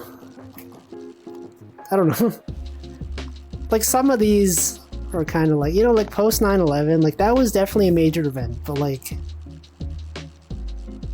at the time they didn't know. Let's see, what they did was refer to years by consuls. The year of Marius and Sulla? What the heck? I don't even know who those are. Yeah, the year of the GameCube. Yo, yeah, what if we just framed everything in reference to like consoles? Oh yeah, console, that's what you meant. Console. Yeah, the GameCube era, the Wii era, the Wii U era. It's a major event. It changed airport procedure forever. Yeah, but like at the time, right? Because like when you define eras, typically it's like, you know, like on the day of. You didn't know this was a thing. Consoles were the head honchos before emperors came along. Yeah, consoles, they were the emperor before PC gaming came along. Everyone was talking about Super Nintendos. And then Half-Life came out. It's fine the weekend the shoe bomb incident happened and they were yelling at everybody in line to take their shoes off.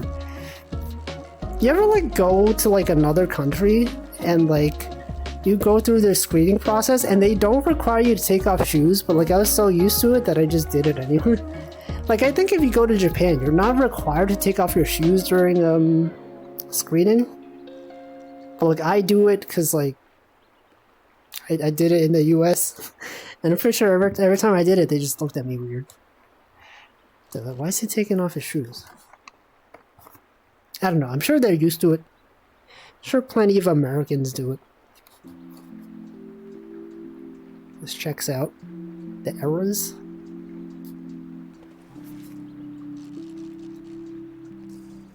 Things do be happening.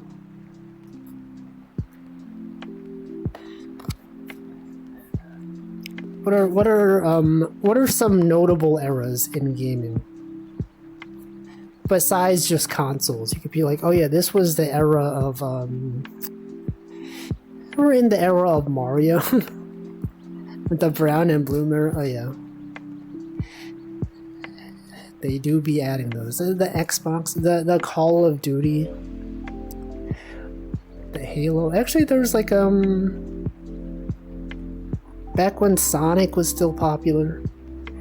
The Sonic versus the Mario, the Nintendo versus Sega era. It's all been downhill since the Pong era.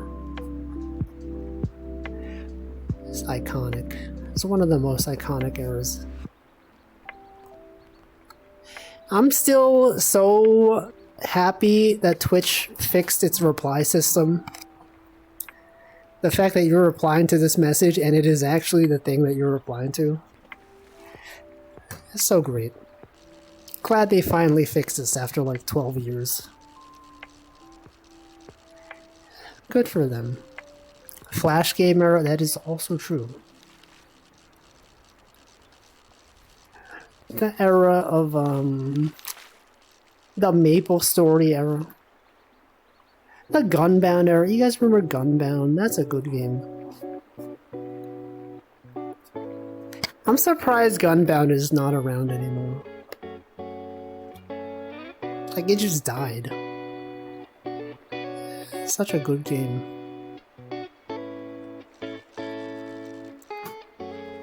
I remember. Had fun there. The MMO boom of the mid-2000s. Like World of Warcraft. Final Fantasy 14 online.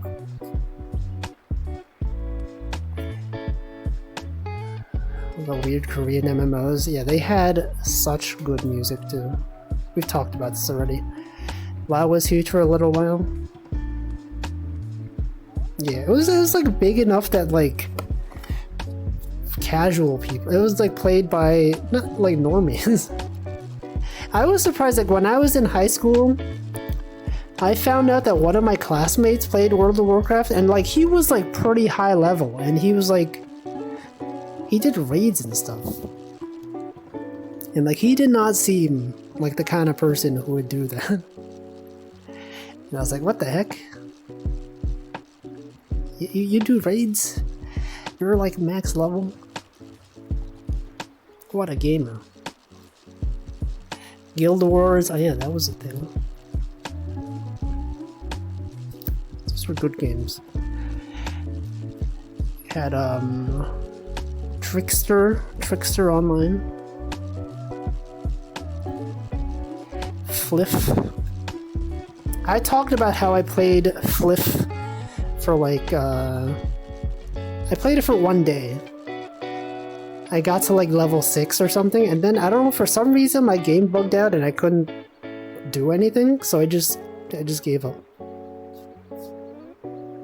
What the?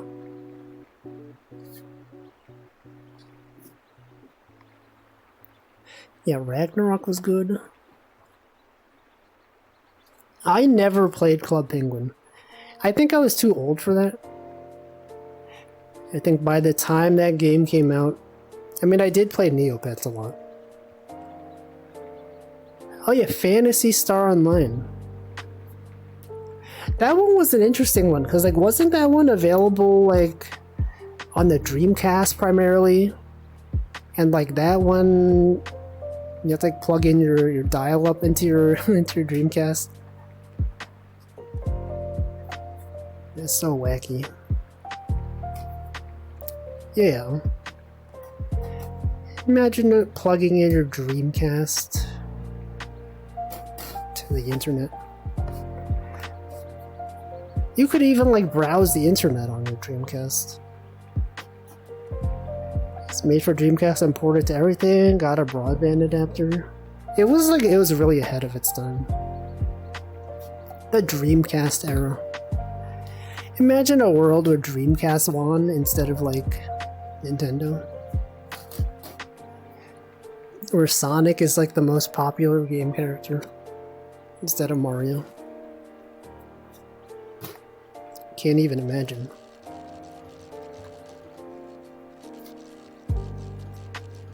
It's fun though. I'm pretty sure I still have my Dreamcast. It's probably somewhere, like, upstairs. If Dreamcast won, do you think all memory cards would have screens? Maybe. Imagine if, like, SD cards had screens on them. Right? Because, like, remember back in the day, memory cards, they weren't, like, standardized, like what we have now. You just plug in, like, an SD card or whatever, and it works. It was, like, so specific. You have to get like, memory cards for your console. It wasn't even clear how much space it had. They defined them in terms of blocks, which was just, like, some arbitrary thing they decided. And now it's like, well, you could just plug in, like, a memory card. Not a memory card, just an SD card. You could plug in arbitrary USB storage. World where Chris Pratt voiced Sonic instead of Mario. Yeah. Or, yo, what if the Sonic... You remember, like, when the Sonic movie first came out? And there was that whole thing about how the Sonic 3D model was bad. Imagine an alternate world where Sonic won out over Mario. And, like, the Mario movie had, like, a messed up Mario model. That'd be funny. Like, why are Mario's eyes like that? Bro, this isn't the real Mario. VMUs. Was that the name for them? VMUs? Those were cool. But, like, the controllers were so bulky. Dreamcast controllers, you had, like, they had, like, a... I guess if you think of it, it's kind of like, the Wii U, right? Because, like, the Wii U's whole thing was, like, you had a separate controller that had a screen on it. But, like, that's kind of what the Dreamcast was trying to do. Like, to a smaller extent. Visual memory unit. Yeah. I feel like it wouldn't have scaled, though, because, like, you know, just, you have to add, like, a screen to everything that you wanted memory on. Feels like it'd be a bit much. But then again, I guess the screens were pretty simple. Right, it wasn't like LCD screens, it was just like Tamagotchis. Basically like that.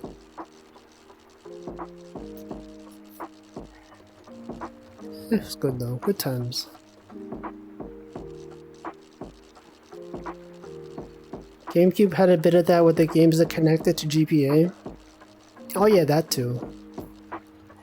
I've talked about this. It's like, it was so annoying to play that game multiplayer with people. Because everyone needed to have their own Game Boy Advance, and their own, like, the cable that plugged into it. And I had only played Final Fantasy Crystal Chronicles with my friends, like, once. But it was fun. There's a brief period where second screen experiences were being hyped up, phones and tablets instead of an actual piece of the console. Let's see. Dreamcast ports sometimes even took the VMU Easter eggs and let you load it into a GBA. Wait, what? What the? Wait, they had Sonic. Wait, they had Sonic.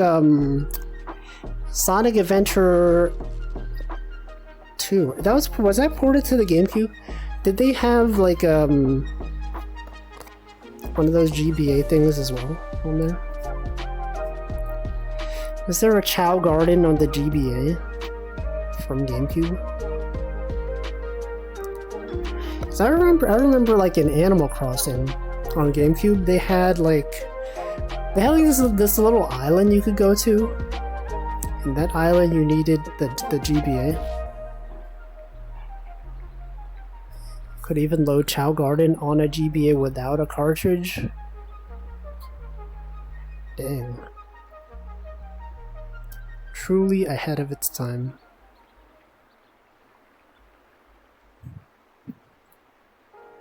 That's cool though.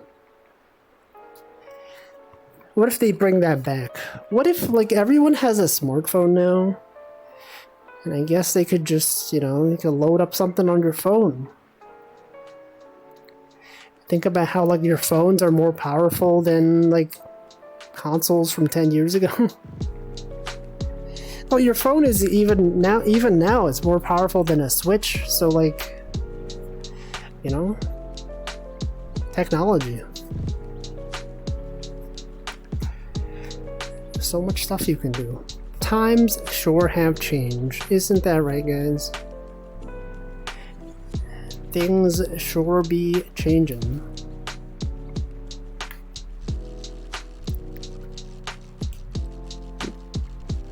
Anyway, I don't know. What was I talking about before this?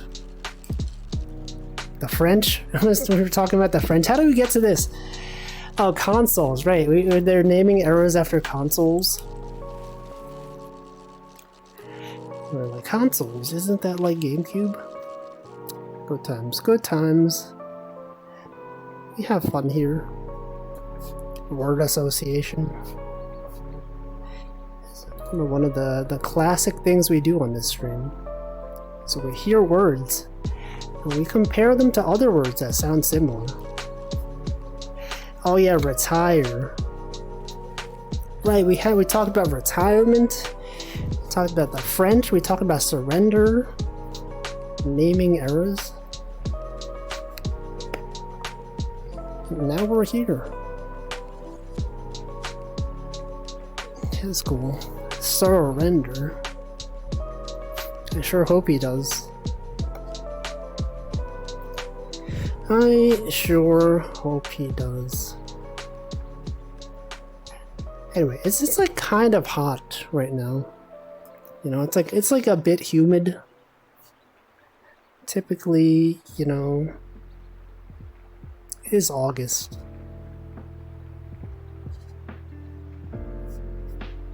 It's out here, standing out here. It's humid. So if the flickering is still happening a bit outside my peripheral vision, it's like if I look at this part of the screen, it's definitely flickering, but it's much less noticeable at nighttime. Need advice on this anime Wordle thing? What's going on? What's the deal? What's the deal with that? How to handle tags? What's the problem with their tags?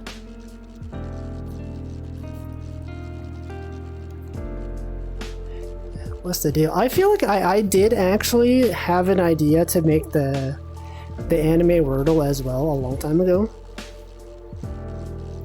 And then I found out anime dole is actually a thing, but it's like something else entirely. And I'm like, this isn't what I want. Then I didn't feel like making it myself. They are user generated and have a confidence number based on how many people voted for them. There are a lot of them. Now what if you just filter by the most confident ones?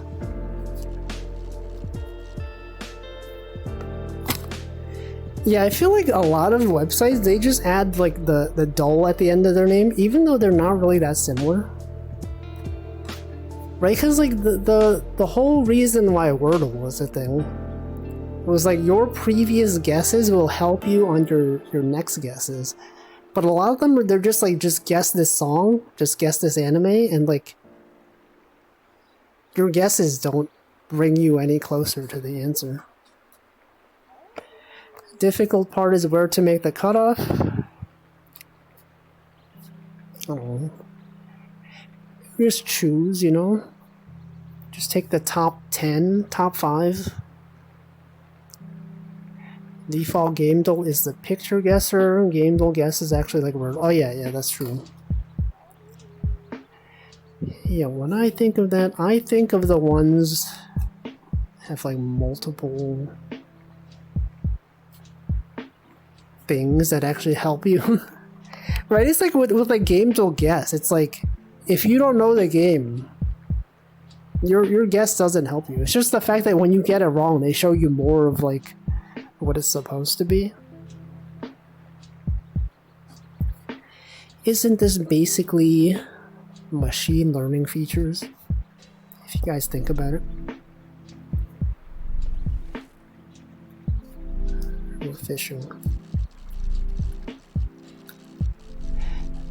Features, they're basically just an array of floating point values. I don't know what I'm getting at here. I don't know what I'm doing.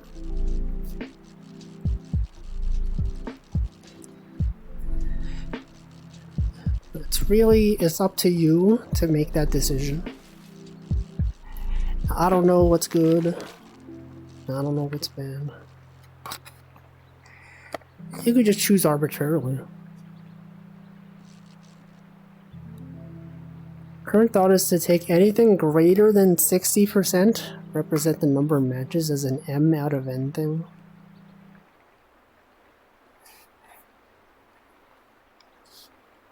I don't know, but like, does that help?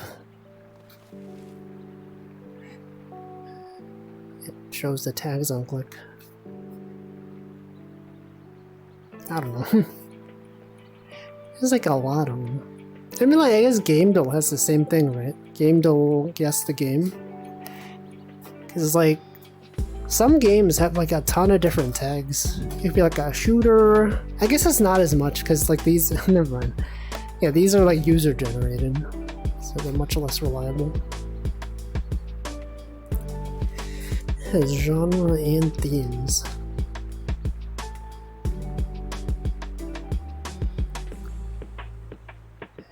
Yeah, just arbitrary tags. It's like as soon as you get into like user-generated tagging systems, they're usually like a lot of times like not that reliable. Especially like you guys know, like you guys ever use Tumblr? The way people use tags on Tumblr is like they basically use them as like a comment system, which is like absurd, right? They'll just reblog something, add a tag like, OMG, this is the greatest thing ever. How do you think the developers feel about that? They're like, they're using the tag system for a way we didn't intend them to.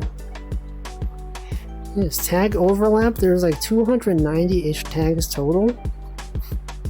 That's actually lower than I thought. But when you think of like user-generated tags, I feel like people do you mean like user generated as in like they pick from a pool of known tags, or is it like they just make up arbitrary tags? I don't know.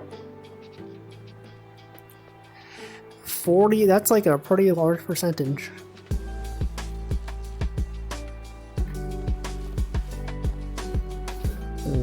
It's a complicated problem out there. Here, let's sell these fish.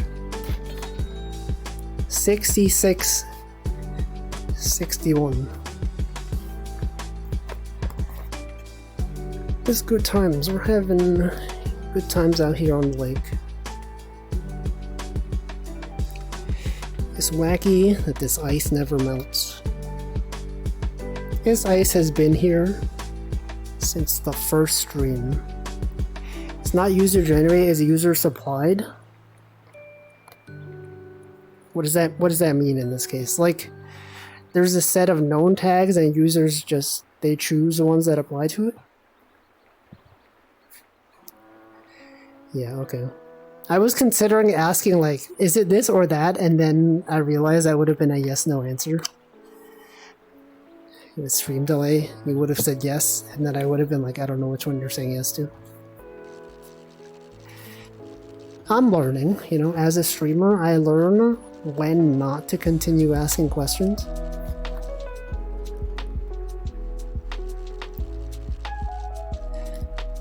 Love when that happens. It doesn't just happen on stream, it happens like in real life too. Sometimes someone will just ask you something and they'll give you like 2 questions in a row. Even without stream delay, it's still a problem. How do I handle spoilers? That is also true. But I guess the tags could be like, you know, for stuff that doesn't happen until later on in the show. Someone reading this would be like, wait a second. This guy dies? A tag that's like a main character dies. And you're like, wait a second. But I guess there's no way for you to know that there's spoilers. The tags have spoiler notes? Is it like stuff like this character dies? They have this for movies. There's like a website that tells you if a dog dies in a movie. Users can tag it. They can tag meta tags. That's kind of cool. They thought of a lot of stuff, huh?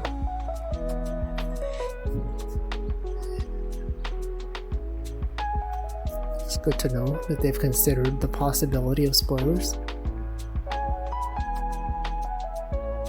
So I feel like a lot of people, if they're just about to design a system, you know, they're like, oh yeah, obviously you have tags.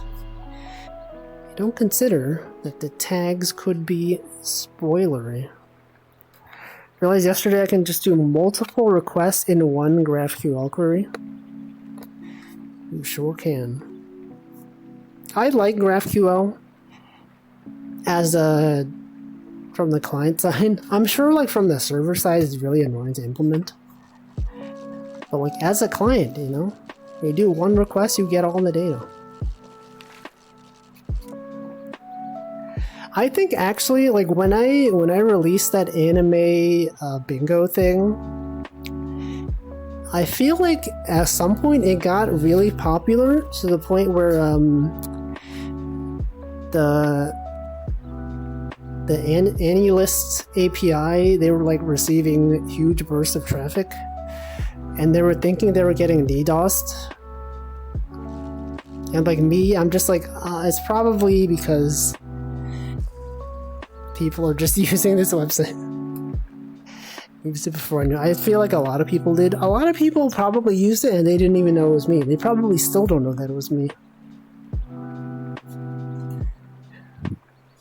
They'll be like, wait a second, this guy made anime bingo? Like I don't list anime bingo on my resume, but like I feel like what if I did and then like someone who interviewed me was just like, wait a second. You wrote this? Yeah, it's all on the client side. There's no server side for anime bingo. It's just hosted on GitHub pages. You don't need any sort of backend for this.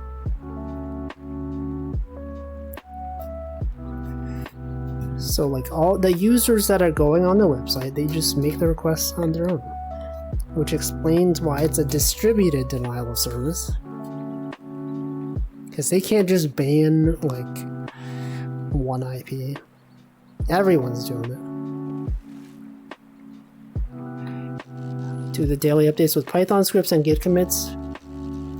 Oh yeah, like that's how Wordle works, right? Because like Wordle, they've defined all of their words ahead of time, and then I guess the client side just checks what day it is and then just fetches the answer for today.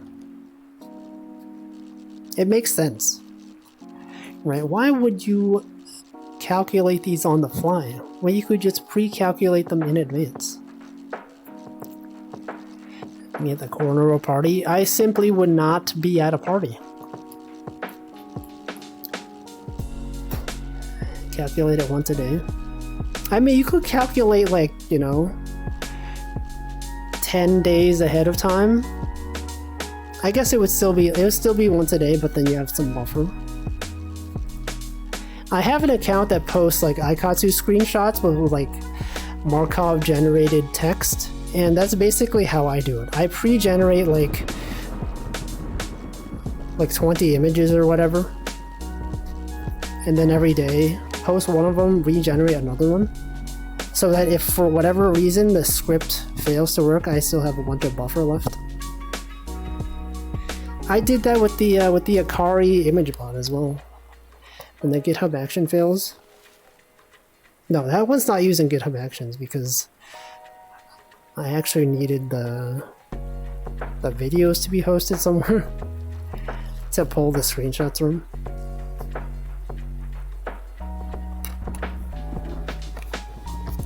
But yeah, the jobs could fail.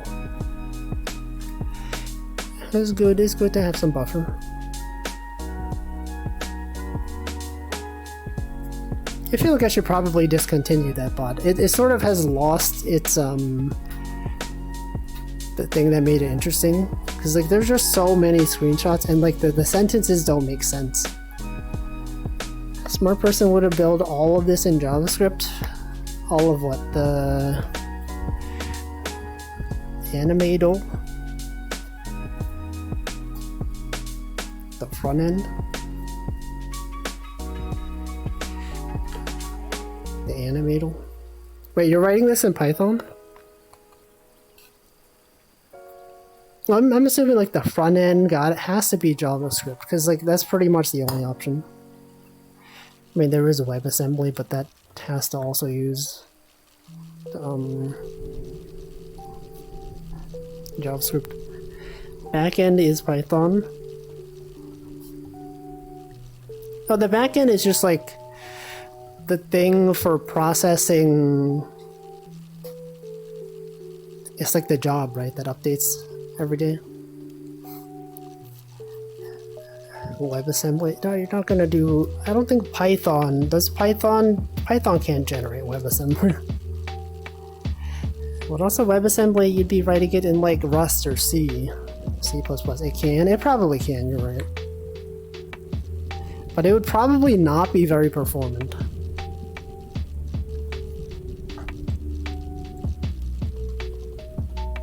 I don't know. Oh, WebAssembly.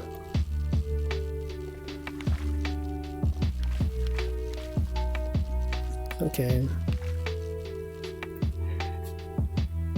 Look at this tiny fish. How is this fish so tiny?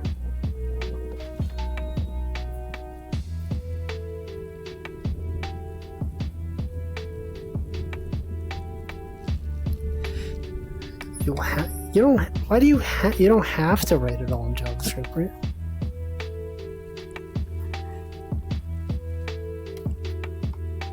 Unlimited mode. Oh yeah, okay, yeah, they're right. Yeah, because like I guess Gamedle has a thing where it's not just the answer for the day. It just has a bunch of other stuff. Just pulled randomly. No, but I'm pretty sure they probably just have all that pre-computed. But I guess for anime, it's harder to do that. You don't want the users loading up every single thing. I don't know.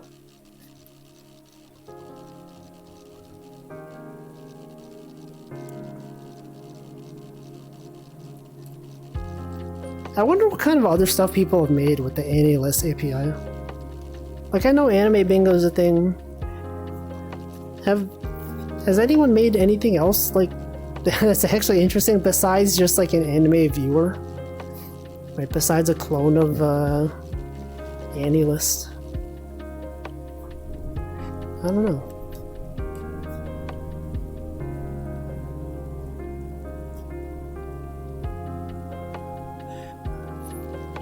I'm sure people are still using Anime Bingo. It's like one of those timeless things. As long as it's still around, people will use it.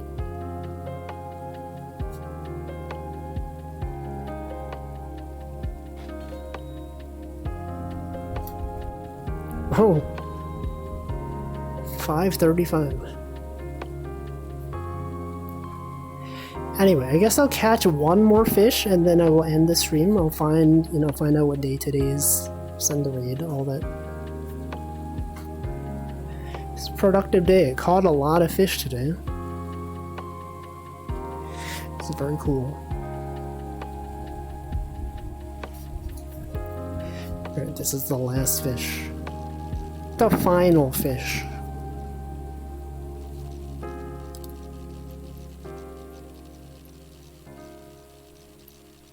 Sure is fighting.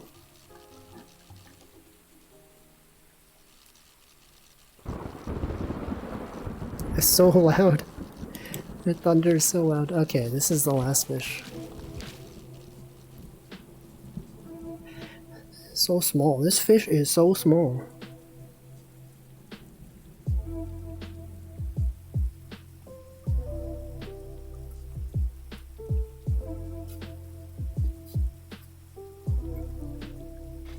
That throw was not as big as I thought it would be.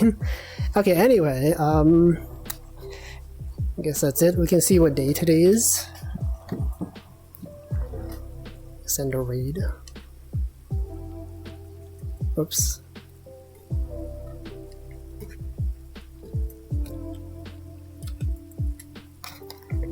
Alright, let's see.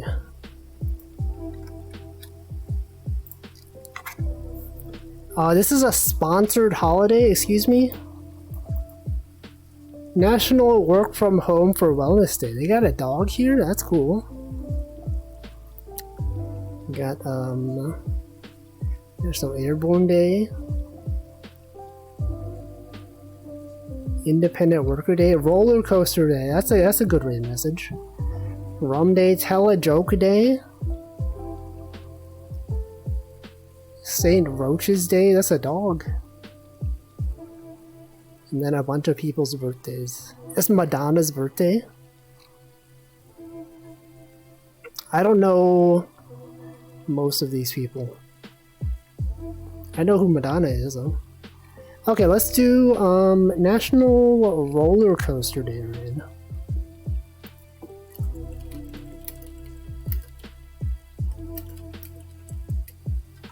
And we will find someone to raid. Alright, who's streaming? Chocojax is playing Dredge. Feel free to watch that if you want. People out here streaming. Okay, who am I going to raid? Of the people who are streaming, I will find someone to raid. Okay, what about last time I raid Professor Bloom was 254 days ago. So I guess I'll raid him.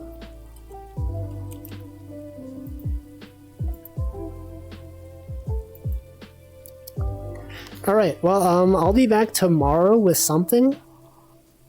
I don't know what, but I will be back. It will not be Dark Souls related. I'm not ready to start Dark Souls 3 yet. But I'll find something else to play. I got several games. We could play this game, Dordogna. What is this one? Down in Bermuda? I think this is like a short puzzle game, maybe? We'll play that one. The First Tree? They got like a fox or something. There's plenty of options. There's this one where you play as a mushroom. You have this one, Planet of Lana. It's like a side-scrolling sort of game. This one's a photography game. I don't know. I'll figure it out. We'll find out tomorrow what I will play. But yeah, in the meantime, while we're waiting for that raid to go, have a good rest of your Thursday. It could be Thursday. Have a good rest of your Thursday or Wednesday, depending on time zone. I will stop talking now. Goodbye.